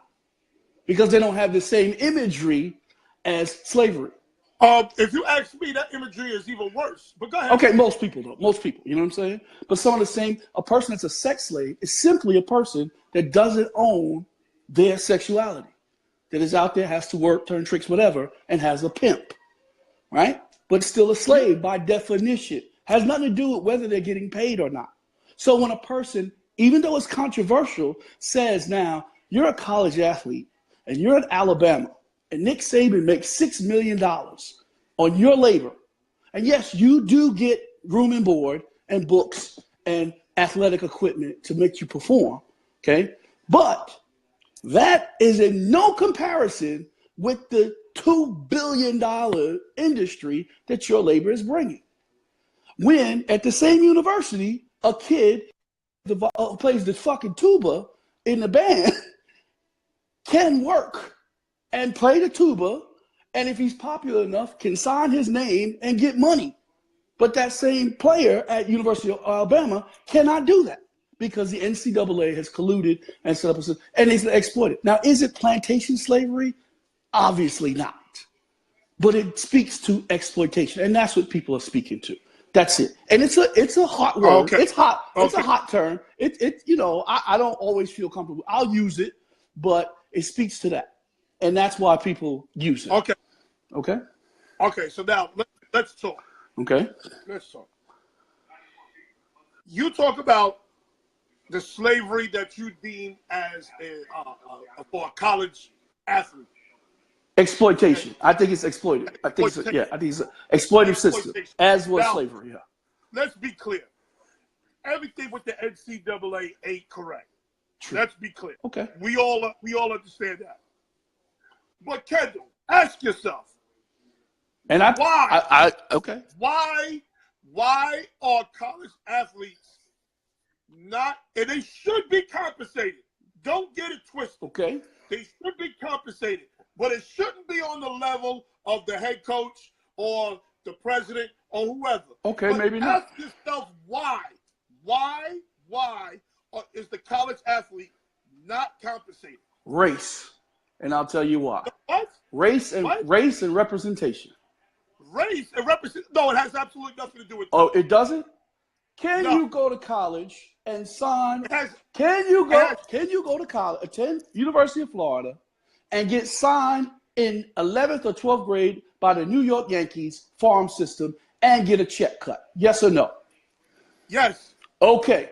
Why? Because Kurt Flood felt that baseball players. That had nothing to do with Kurt Flood. That's cool. Kurt Flood dealt with free agents. Okay, one way or the other. One way or the other. And Major League Baseball has represented their kid, and you can be in college and make hundreds of $1,000s as a baseball Again, prospect. you're comparing apples to oranges because They're college baseball students. has a minor league system. College football and basketball does not have a minor league system. Their minor league system is called college. Now, the reason why these athletes do not get paid is because if you had athletes and you paid them the bare minimum, you would have boosters, you would have gangsters, and they would try to change or alternate or put the game in jeopardy. Put the game in jeopardy by paying the kids more than what they're able to earn. That's why professional sports can't be fixed today. Oh, you're talking about gambling. The NCAA said, listen, none of them are getting paid. Wait a minute. Whoa. Let me correct you. Wait a minute. Let me correct you. I have to correct you on that. No. Before you go further. Let me finish because I let you speak. You did. The athlete of today, if you think that he sits there, he gets a scholarship, so he gets his books, classes, and football equipment, you are so sadly mistaken. First of all, and I know you know better than that. I played Division I football. I played Division I football. I know what they did. Athlete, hold on. Again, I'll let you speak. You did. The college athlete is still doing better. Than the tuba player. No, not necessarily. Huh. You're going to tell me, Are you aware of the NCAA rule where you cannot work as even in the off season? You're limited to what you can work. I know that. The tuba player can work. You're going to sit here and tell me, Chief, there are athletes that are not getting any money. You're going to sit here and tell me there's college athletes under the table. Not receiving any money. Under the table, hell yeah, they are. I know that. Okay, but don't act I'm talking about legally. Don't give the information to these people like the college athlete is sitting there eating oodles and noodles every night. It's not about oodles. It's not about oodles and noodles. No. I'm talking about, okay, obviously of course they eat better than most athletes. Slaves. Eat better than most people, period. Listen, depending on the type of slave you were, you might have ate good too, depending on what type of labor you given. That's not the qualification. The qualification is you are not a slave. Listen to me. It's about exploitation. And if tuition for University of Alabama, okay, is probably somewhere towards 40, 50,000 a year to go there besides football, right? Just getting there, okay, for a regular student is that. I give you that. No problem. But that's the cost of them being there. They have to do it because of the rules. You know what I'm saying? Okay, but again, they have options. They don't have to. No. Let's talk They about don't that. have Wait a to minute. go. Do they really They have have options? options. Oh, do they really have options? They can't Yes. say, no. Where else can they go? Where else can a football player go outside the NCAA and You get? can be a fucking plumber. No. You don't have to be a football player. You have options. No, but that You have options. the slave You had know options what you're too. signing up for. The slave had You options know what too. you're signing up for. Do we agree that the slave had options? They can run away. They can kill themselves. They can revolt. Okay, They had what options. happens if a slave ran away? The same thing that What happens happens if if you a don't slave take ran that away? scholarship. The same thing if you don't take that scholarship. No, you don't eat. No, we're not doing that. We're not doing that. I asked you a very simple question. What happens if a slave ran away? A couple of things. Maybe they get the freedom. They take the risk. Listen, wait. I don't. Okay. Wait. What happens if Oh, your kid no. runs away from Alabama? No, what's not making sense? Are you comparing? This is my issue. Because they're not comparable. You're comparing a runaway slave to a kid that goes AWOL at Okay, Alabama. then let's do this. Let's not talk about the fucked up slavery. Let's talk about the slaves that worked for architects. Listen, No. We're going to talk about slavery. because that's not all. There's no such thing as fucked up slavery. No, for real. That's slavery. No. I started off. No. I started off by saying there was no jobs. There were no unions back there. Everybody had a bond contract. That's how work got done for the first 300 years of this country. You didn't have plumber unions. You had a plumber slave. Okay? You didn't have fucking tree trimmer. You didn't have any of that shit. This is how all work got done. Okay? So some jobs required knowledge. Some slaves worked in a goddamn architecture firm. Okay? Obviously there was some that worked, but the key. What about the slaves that got beat? But that's not what defines slavery. They tried to learn how to read. But that's What about those slaves? to you, that's the definition of slavery. That does not No, it's not the definition of slavery. What defines slavery is you want to sugarcoat what slavery is. because slavery. You want to sugarcoat that. No, you slavery want to talk about is the house slave. no. You want to talk about the house slave. You want to talk about the slave that had a good owner. You don't want to talk about the low down, dirty slave Slavery that is ran away and got his ass beat, or even worse, got killed, was separated from their family. But what did all those slaves have in common? Somebody owned their labor.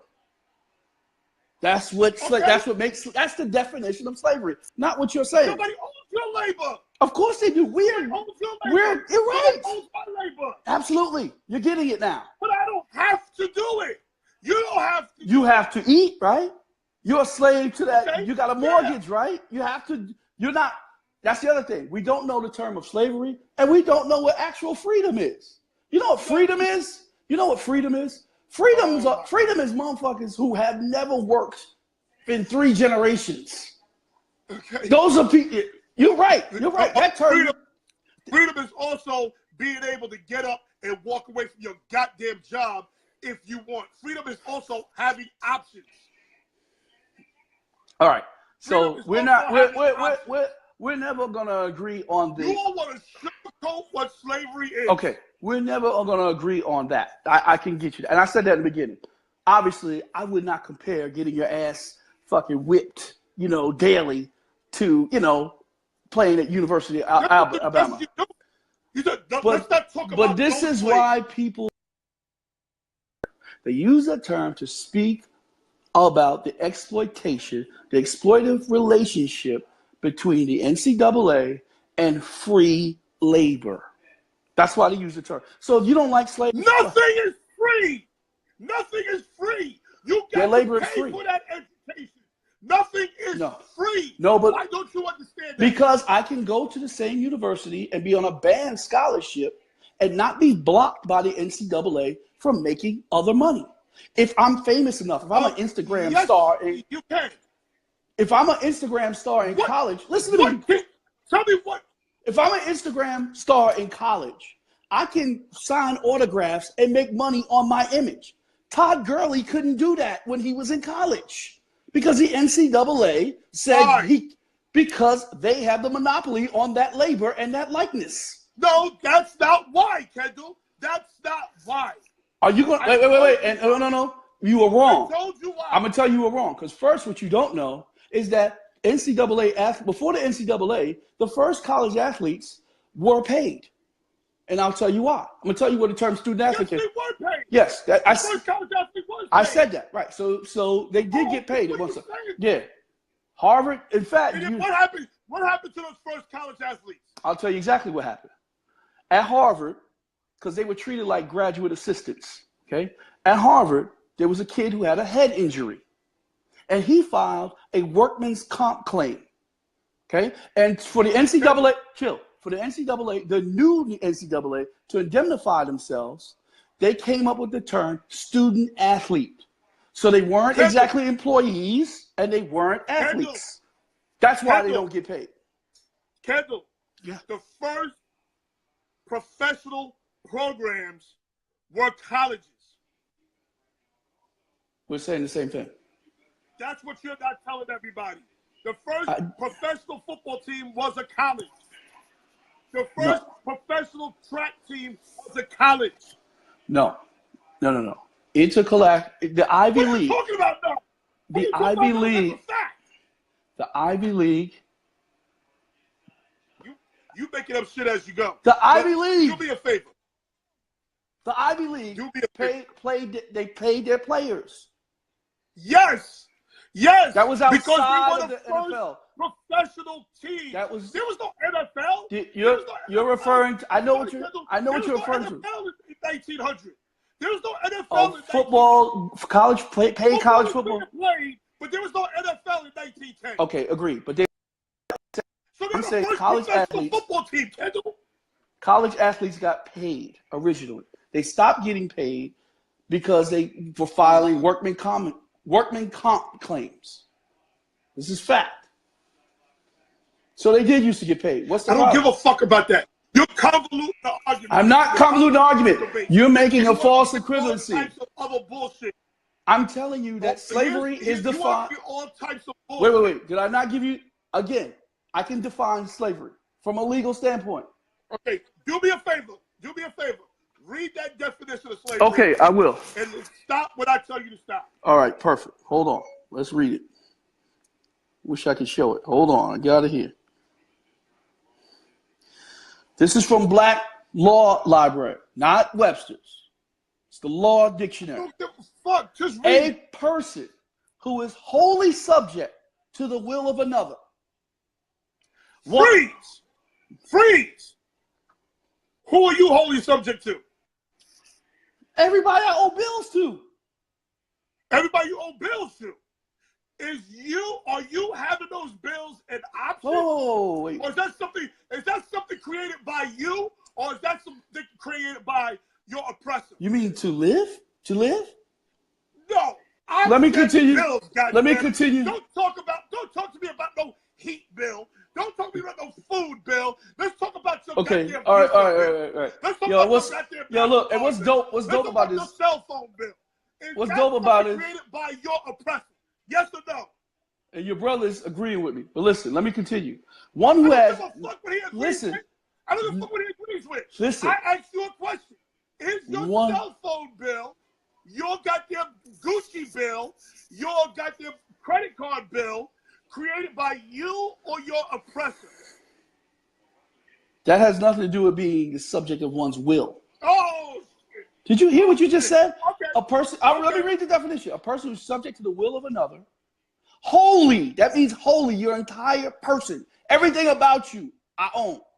Yes. One who has no freedom. Who wholly owns you? Listen. Who wholly owns you? There's several banks that owe a good chunk of my ass. Banks. That's because you created that. You created that oppressor. Not because an oppressor was created by the government. Wait. You created that oppressor. But go ahead. Okay. All right. One who has no freedom of action, but whose person and services are wholly under the control of another. Okay, freeze. Who has no freedom of action? NCAA, if you're an NCAA athlete, okay, what do you say? You're saying just because you choose to go to college? I'm talking about you. No. I'm talking about you. I'm talking about you. Do you have freedom of action? Hell no, I don't. If I don't have money, What are you talking about, Kendall? you do need whatever the fuck. Listen, I know you. You need I money. know you, Kendall. And guess You what? do whatever the fuck you want when you want to do it. When I have to have, You can fish me with all that shit. I have to have the. You do whatever the fuck you want. Kendall, you're here now. I think I see your ass into something. Because you got something in Kentucky somewhere. Talking about there's a party going on. This is true. Okay, so who is wholly in charge of how you move? If I don't have money to make said trip, if I don't have money or income, there are people that don't have that constriction. They have unlimited resources. But that's another type of slavery. That's what we call debt peonage. No, that's not slavery. That's not slavery. You Debt? have People are not in debt to You slavery. have options. You Yeah, I can choose to be homeless. 2 jobs. I know people work 3 jobs. I know people have 4 jobs. But no, You- just wait. Yo, wait. Just like your brother said. This is what your brother said. The definition is the definition. I have defined slavery for you. You are talking about an extreme level. No. Listen, let me tell you something. So people tell you are something. using the definition. You don't Let me like tell you it, something. but people are using the definition. No. Again, he came on here late. He's familiar with the argument. Wait. He came on here late. Wait. Is a sex slave? He don't know fully what I'm talking about. Is sex slave? Okay? Is a sex slave? My thing is this. We as a slave did not have options. You have options. Let me ask you this. So tell me about the fucking meaning clearly states. Let me ask you this. The meaning clearly states. In other words, hold on, let me finish. I'll let you finish. Yep. The meaning clearly states. It says it in the meaning, but it says it in a different context. It says a person without options. And slaves had You options. have Limited. Extreme options. Yo, check it out. Listen, let me ask you this. You started your whole statement by saying you don't like when black people say this. When in fact, Yep. I don't. Okay. We're the only ones who say it. That's why. we're not the only ones that We're the say only it. ones who say it. I don't hear white folks saying, I'm going to the plantation. Of course they I don't hear white say it folks around saying your that. black ass. Let me ask you this. Okay, We forget- Okay, we so I don't hear them saying it. So We forget- That's all I We know. forget That's that all I hear. we forget that the first slaves in this country were white people. We forget before they got here. What? I said the first slaves in this country were white people and the natives that were here. Okay. We don't yeah. have a monopoly. Again. We don't have the monopoly on being slaves. Again. And I ask you again, I by the never definition, are sex slaves slaves? Is a sex slave? Yes. What makes them a Yes. slave? What makes them a slave? Yes. Because they have an oppressor. Well, yeah. So that woman, that dude that's turning tricks on the corner, opt to leave that Do they and have maybe go pimps? to Apex Tech. Do they have pimps? Do they have pimps? You tell me they can't leave they pimp? And not all of them. And not all of Well, them. I'll be oppressed. good. I'm using Not your all of them logic. oppressed. I'm using your Some logic. of them have pimps, yes or no? Yeah, I'm using your Again, logic. do some of them have pimps, yes or no? Most of them do, yes. Do some of them have pimps? Most of Huh? them. Most of them do, yes. The ones I'm talking about, yes. Okay. Yes. So those are the ones that are oppressed because they have somebody or somebody that's oppressing them. Like the NCAA? You don't have anybody oppressing you. Of course I do. Not to the same degree. Let's not make this about me. Okay, let's take it back to you. I know this comes. Okay, let's not think about you. Okay, let's not NCAA. No, NCAA. I don't have anybody oppressing No, me. Let's talk about. Who's oppressing me? Let's talk about the. Let's keep it to the NCAA. Let's keep it to the NCAA. Oh, now NCAA. you want to keep it to the NCAA. NCAA. Let me tell you how they oppress and exploit their athletes. they collude together whereby you cannot take your services from one university to the other without penalty. Is that true? Don't you have to sit out a year when you transfer? Is Not in that all true? cases, but okay. Not in all cases. If you go down a level, you can, but from Division I to another, you Okay, cannot. you said You if also you transfer. cannot. You also said if you transfer. hold up. You also cannot take your services directly to the professional ranks. You cannot jump to the league to the to NFL. Correct? Some people would say that's exploitive. That is not. That is against the American way to say It's not exploitive when you're being compensated. They're being compensated. Tuition and cost of living. How are they being compensated? What school did you go to? The first time I went to Delaware State, I played football at Delaware State. School you went to? I graduated from Cornell University. Okay, you graduated from Cornell. Yeah. Were you compensated to go to class? I got some money. I didn't get fully. I ain't asked you that. Was you compensated to go to class? Yes or no? Yeah, I guess so. Form of financial. I was subsidized. Yeah, I got some financial aid. I ain't say financial aid. I ain't say shit about financial aid. What do you mean? What do you mean? I said, You're not paid. No. Was you compensated to go to class? Time out. Then let's take the Dell State example. Are you saying when I played football, D1 AA, are you asking when I was there, was I compensated? No, I asked about Cornell. No, because I paid out of pocket. Compensated to go to class. No. I paid out of pocket. I paid loans. Okay. I had loans. Now, when you was at Dell State, hold on. When you was at Dell State, were you compensated to go to class? I got tuition paid for because of my athletic scholarship. Did you leave Dell State? Yeah. Did they send watchdogs, guns, Oh my gosh. cars, looking out for your ass when you left? So that qualifies you for exploitation. No. You're not answering the question. And no, they did not. Okay, so guess what? You left because you had an option. That's why you left.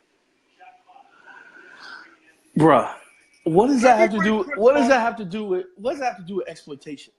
What does that have to do with Chris Webber playing at Michigan, looking at his jersey, making millions of dollars, and he gets nothing from that? Again, if you heard me earlier, I clearly said there are things wrong with the NCAA. Wait, before I get off, but it's not on the level of slavery. Okay, before I get off. Not on the level of slavery. Okay. Because we'll never agree on that. Before I get off, the reason that people do that is you're getting caught up in the semantics. But here's what people are bringing that up for. They're saying, look, we're tired as black people of giving our kids over to these schools, okay? And yeah, they get a little tuition and they might get some sneakers and a meal. But we're watching a multi-billion-dollar industry make money that they don't receive anything from. Okay, we could have lawyers. And listen, there could be agents, there could be managers, there could be a whole economy of people helping them get paid. And other sports do it. Other sports do it. So that's why they use a vicious term. I'll agree that's vicious, but they use it to call attention to what they feel is exploitation. So that's why. Guess what? Okay. I don't see one nigga turning down a scholarship. Not one. Actually, a kid. Let me bring Dre on, because Dre was supposed to be on yesterday. Okay, bet. Let me bring Dre on. I'm here. Later.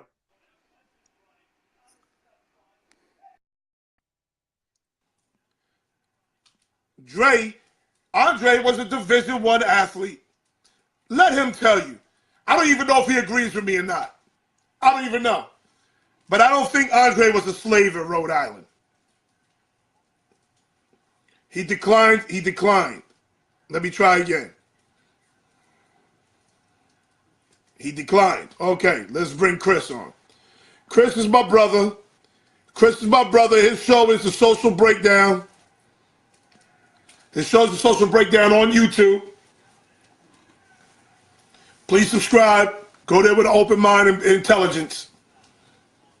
Let's see if I can bring him on. He's in the car. He can't come on right now. Kendall State.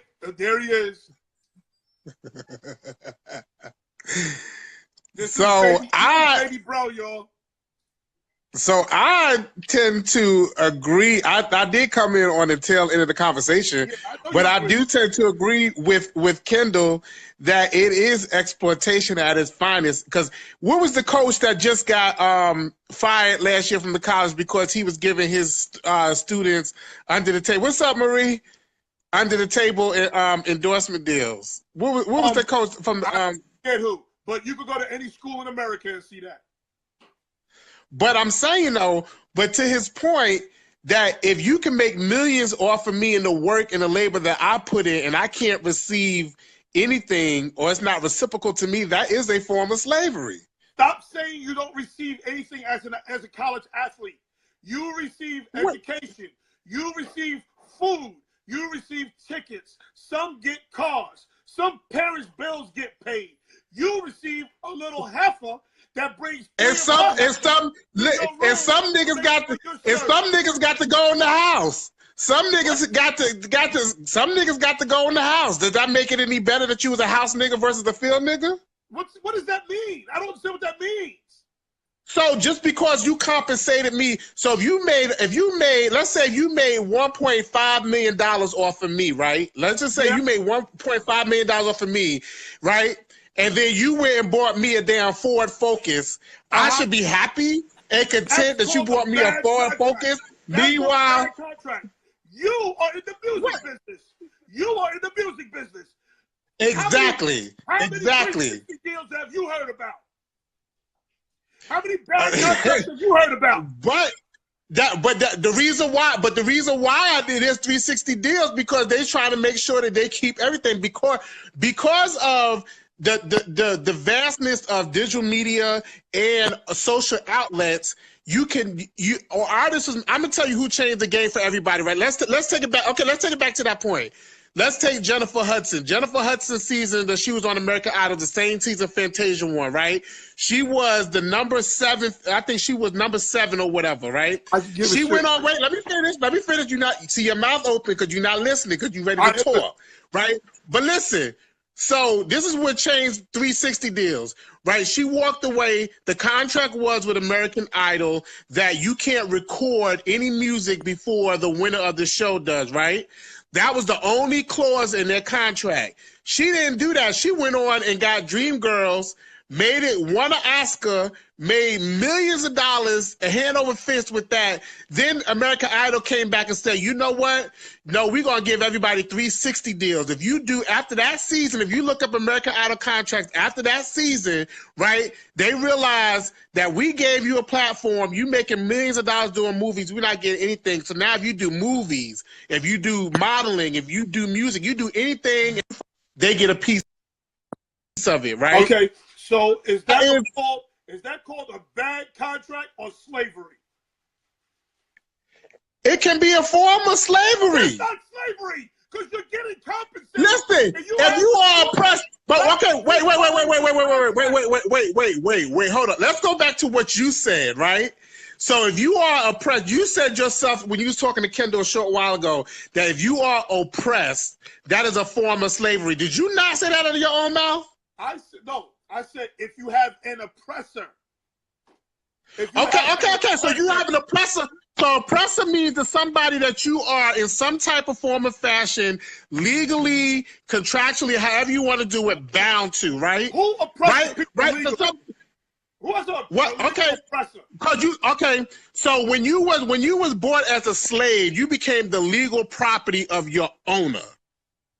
Right? When you was bought as a slave, you became the legal property of your owner. I wasn't born as a slave. I don't know what you're talking about. Okay, but let's take it back. Let's take it back to it. How old is Nana? Nana's 98. Nana's 98 years old.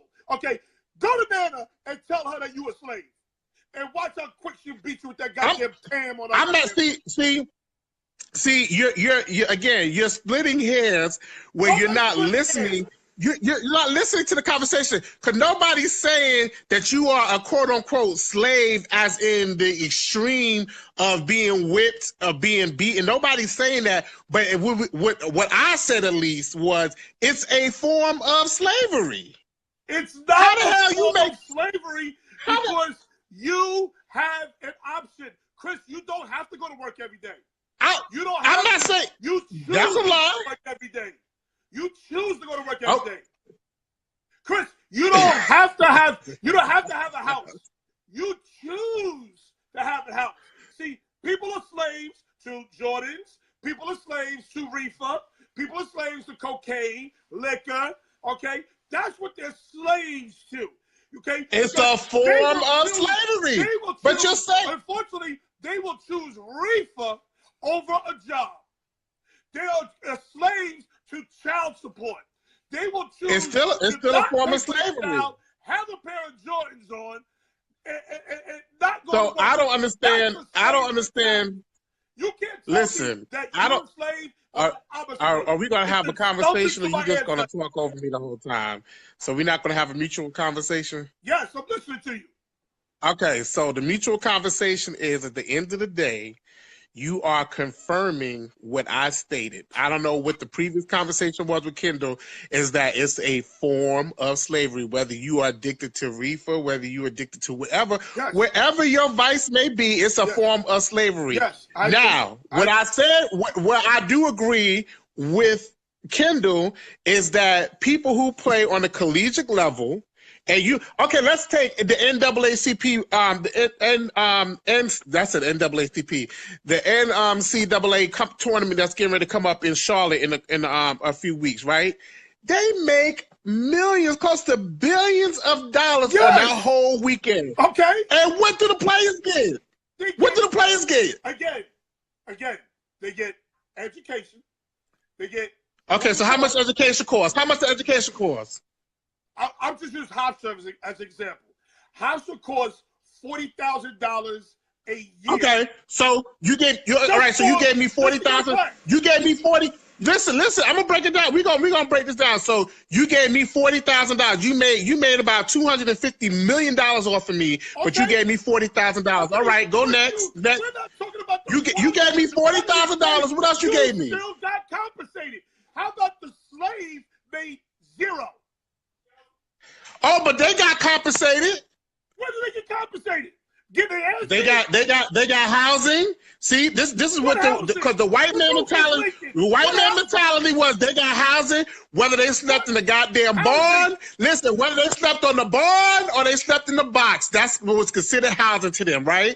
Then they got fed, but they got fed the goddamn slop. That's how chitlins and everything else became a delicacy to the black community because that was considered the worst that they was given. So to their master's mind, they was compensating them by giving them a cot to sleep on and giving them the leftover remains of the pig. And chitlins? You want to pay a goddamn cot, a chitlins, and a goddamn a dorm? No. You're missing the point. You're missing the point. You compare that to college life? How dare you compare that to college life? That's horrible. You are missing the point, right? For those times when they were when our people were enslaved, for those times, the master felt that their form of payment to the slaves for doing whatever they was hired or bought to do, right, was I gave you a roof over your head, I gave you slops, I gave you whatever I gave you, whether we deem it today as qualitative, it doesn't matter. That was their form of payment. So to me, have to be a college athlete. What? Do you have to be a college athlete? No, you don't have to be a college athlete, but a choice. Thank you. You have a choice. So did you had to be a slave? So you had to be a slave? Our ancestors have So you had to wait. So you had to be a slave? So you had to be a slave? You got to answer my question. Did our ancestors No. I want you to know. Before I answer your question, I want to go back to what you said. So, no, listen. When people was enslaved, so they had a choice to be a slave? I'm asking you a question. Did our ancestors have a choice of whether they wanted to be slaves or not? They did, believe it or not. They did. Okay, we're done. Because the alternative was you could buck and get killed. So your option was either to live and be a slave or buck and die and be killed. They made a choice. Okay, so to your point, they had a choice. Boom, in the conversation, your point is mute. Your point is mute. You just said they had a choice. I never saying be a football player or you're going to die. But you're talking about the extreme. No, you're talking about the extreme of a choice. We're talking about no. You're not talking about slavery. Yes. You are talking about the extreme. Okay, so here it is. You have to dissect your conversation and put things into perspective. You're talking about the extreme. No, wait. Let me tell you why. Wait. See, you can't look. God gave you one mouth and two ears for a reason. You got to listen, brother. Listen. I'm not making a I'm going based upon what you said. Because you said, do they have a choice? Do you have a choice to be an athlete? Do you have a choice to go to college? Yes, you have a choice. And slaves, to the extreme end of the spectrum, slaves had an option. You can either become doormat and docile and be a slave, or you could buck and get your ass whipped and get killed. Pick your choice. Nolan, if you write on your motherfucking SAT essay that slaves had a choice, I swear to God, I'll whoop your monkey ass. Do you hear me? Why you gotta be a monkey? Why you gotta be a monkey? That a slave had a motherfucking See, you calling him a monkey, but if a white man called him a monkey, you have a problem with it. See how y'all call it what I want the double standard, the sub conditioning that we give to our children, so we can what? I could have named the nigga monkey. That could have been his name for real. Listen, at the end of the day, you are an extremist with your points, right? To the point where you're not hearing the other perspective. To your point, what I just dissected based upon solely what you said is that people have choices. At the end of the day, slaves had choices. I can either go here and work for master, or I could go get killed. Pick your medicine. Okay. Some decided to go get killed. Listen to your master or go get killed. So you're saying that's a choice. That's a choice. Go play football. That's a choice. Or go get killed. You are talking about the extreme. No. You are being an extremist. You made that comparison, not me. Oh Lord. Listen. You made that comparison. So what I'm trying to say, I love you like cook food, but listen, you would stand on. Listen, you would stand on the end of the cliff to prove your point, and Luke coming back to where there's more. Huh? You're not a slave. I'm not a slave to the extreme. You've never been a slave. You don't know what it is to be a slave. You don't know what it is to have. I don't know what it is to be a slave to the capacity of. The irony in all this is. Let me tell you the irony in all this is. You and Kendall are the two most foo-foo motherfuckers. You two motherfuckers are the most foo-foo, thinking you're high. You got this, you got that. You two foo-foo slaves. You two are labeled slaves, and you're going to talk to me about about a collegiate athlete being a slave? Either he's going to get killed or go to Alabama, and that's the same thing as a slave? Are you fucking kidding me? You are an extremist, and you are on the whole other end. It is a form. All I said was it is a form of slavery. It is a form of slavery. Okay. Right? Say it again. Just like verbal abuse is a form of abuse. You don't necessarily have to physically abuse somebody, but verbal abuse is a form of abuse. Okay. So it just brings back the point that it is a form of slavery, and that's all that I've stated. But again, you went to trying to prove the extreme to say, oh, because you haven't experienced this, it's not slavery. No, Okay, the point is it's a form of it. Tell me this. Kendall said invite him back. Oh, hold on. Tell me this. Nolan gets a scholarship to a school.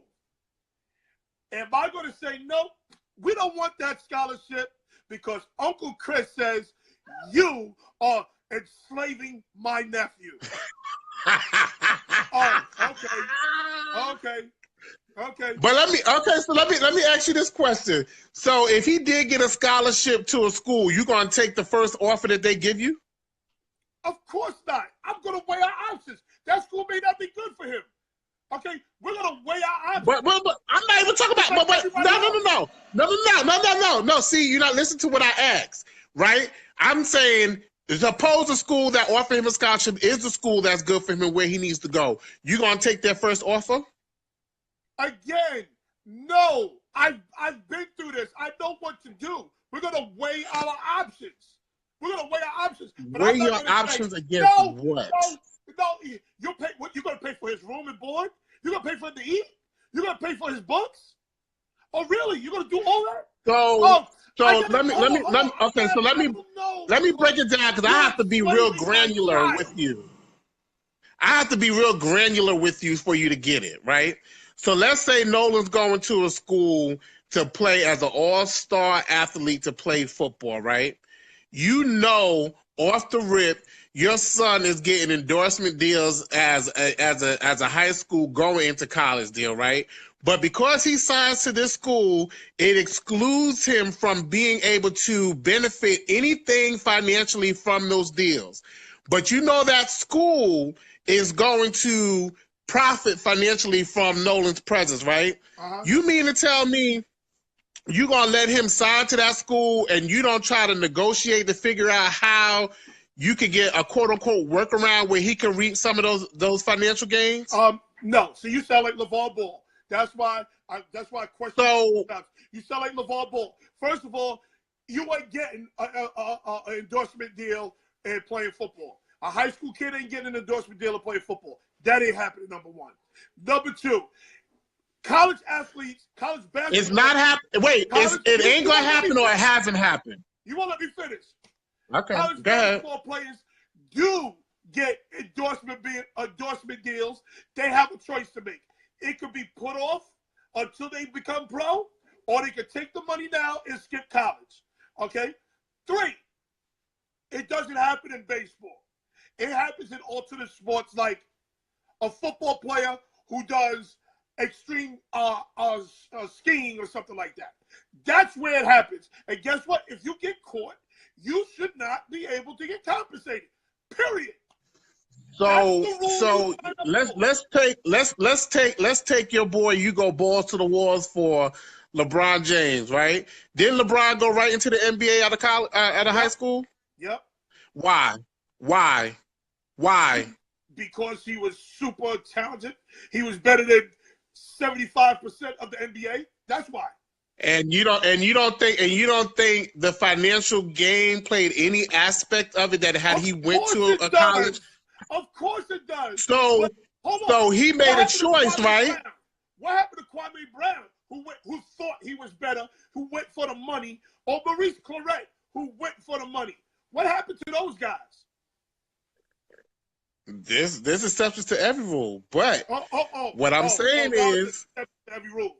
Well, that's good. When they should have went to college, got their education because they really wasn't good enough because they had somebody who wanted money on their backs. I agree, Kendall. It is a gamble. Don't go to college. You don't need college. And meanwhile, they're a bum. Now, let me tell you Whoa. They ain't a bum because they didn't go to college. I'm talking about they're a bum because athletically. They're bums. I'm not talking about he's a bum as a man. Athletically, he's a bum. Because of what? Because he didn't go to college? because he was not able to play in the NBA or play in the NFL, and he had somebody behind him, his mans in them, his cousin, his aunt, who got 4 babies, and she's only 13 years old, older than the oldest motherfucking baby, and she is pushing the nigga to college so he can help support pay. So He can help support her. would you not consider that a form of bondage? Bondage.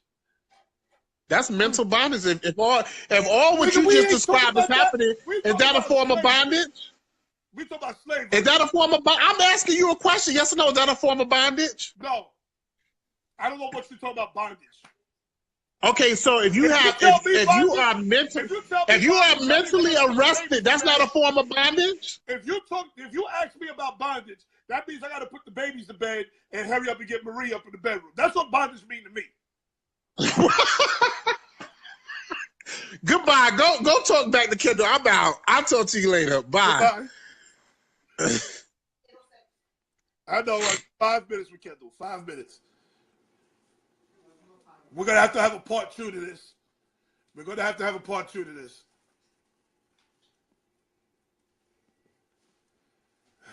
Bring me back so I can discuss the history of sports. I'm trying to bring them back. Very, very few actually graduate.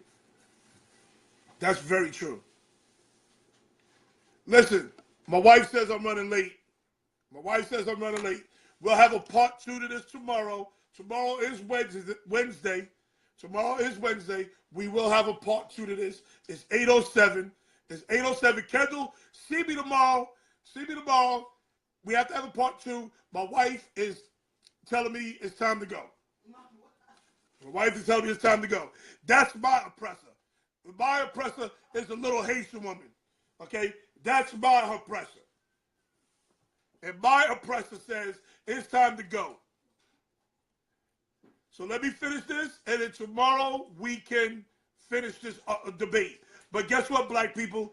You ain't slaves, and you don't know what it is to be a slave. I don't give a fuck what Chris Epps or Kendall says. Have you ever ran out of gas? Locked your keys in the car.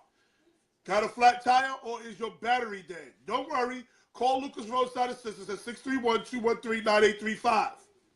Lucas Roadside Services, Nassau and Suffolk County, and all insurance. That's right, all insurance is accepted. So don't be stuck. Call 631-213-9835. Or even go to www.roadside100@yahoo.com. Lucas Roadside even does house calls. So don't struggle with a donut. Don't sit in the waiting room. And don't take the whole day off. Call 631-213-9835. And if the weather's permitting, Lucas Roadside will repair your car right in your driveway. Lucas Roadside will also pick up your car. Repair your car. Bring your car right back to you. At call 631-213-9835 or go to www.roadside100@yahoo.com. No job is too big or too small.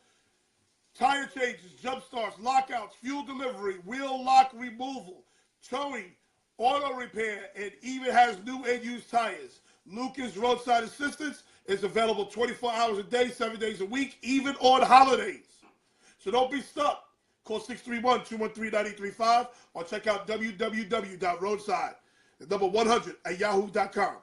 If you mention Not Just Sports by Noel Epps, you get $20 off on all brake jobs. There is no expiration date. And look, and Chris says, and that's your choice.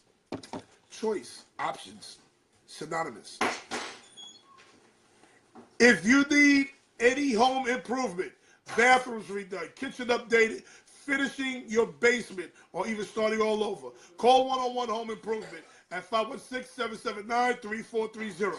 101 is licensed and fully assured in Nassau and Suffolk County. The work is impeccable and second to none. If you do not believe, go to www.101homeimprovement.com. Then when you see the beautiful work, call 516-779-3430 and ask for Andre Lohorn. 101 also does commercial work. So if you want to remodel or even build a new commercial facility, call Andre at 516-779-3430. Again, If you want to see the work, go to www.101homeimprovement.com. The work speaks for itself.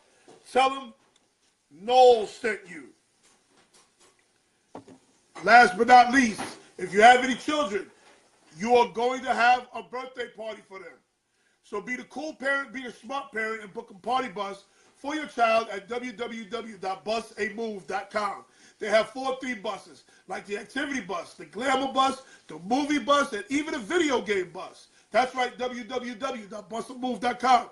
No mess, no cleanup, no distractions, no problems. Check out www.busamove.com. The bus pulls up right in front of your house.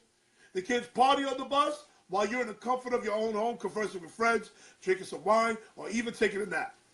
So go check out www.busamove.com so your babies can party while you relax. www.busamove.com. Only in New York. Only in New York. Again, we want to say thank you to Anthony Crocitto. We will have him on again. He dropped a lot of jewels as far as recruitment and handling of ball players. You don't have to. You don't have to put your baby in every goddamn school. You don't have to trade schools. If you're good, they will find your baby. You got to put some work in. Tomorrow, we're going to have part 2. Part 2 to the word slavery. Part 2 to the word slavery. I was actually touched by Anthony Crocitto today. I was touched, and I had to fight some tears, to be very honest with you. When he compares me, or he says, I have a style similar to Howard Stern, one of my heroes. So I was truly touched by him today, as I listen to Howard Stern every day. Every single day. Today was hilarious. It was killing Ronnie today. It was killing Ronnie today. That's my guy. I fucks with Howard Stern. My coaching heroes, Pat Summitt. My other radio disc jockey heroes would be Stephen A. Smith and Star from Star and Buck Wild. Howard Stern, Stephen A. Smith, Star. Those are my guys. Tomorrow, Long Island MC tomorrow. Long Island MC along with part 2 to slavery.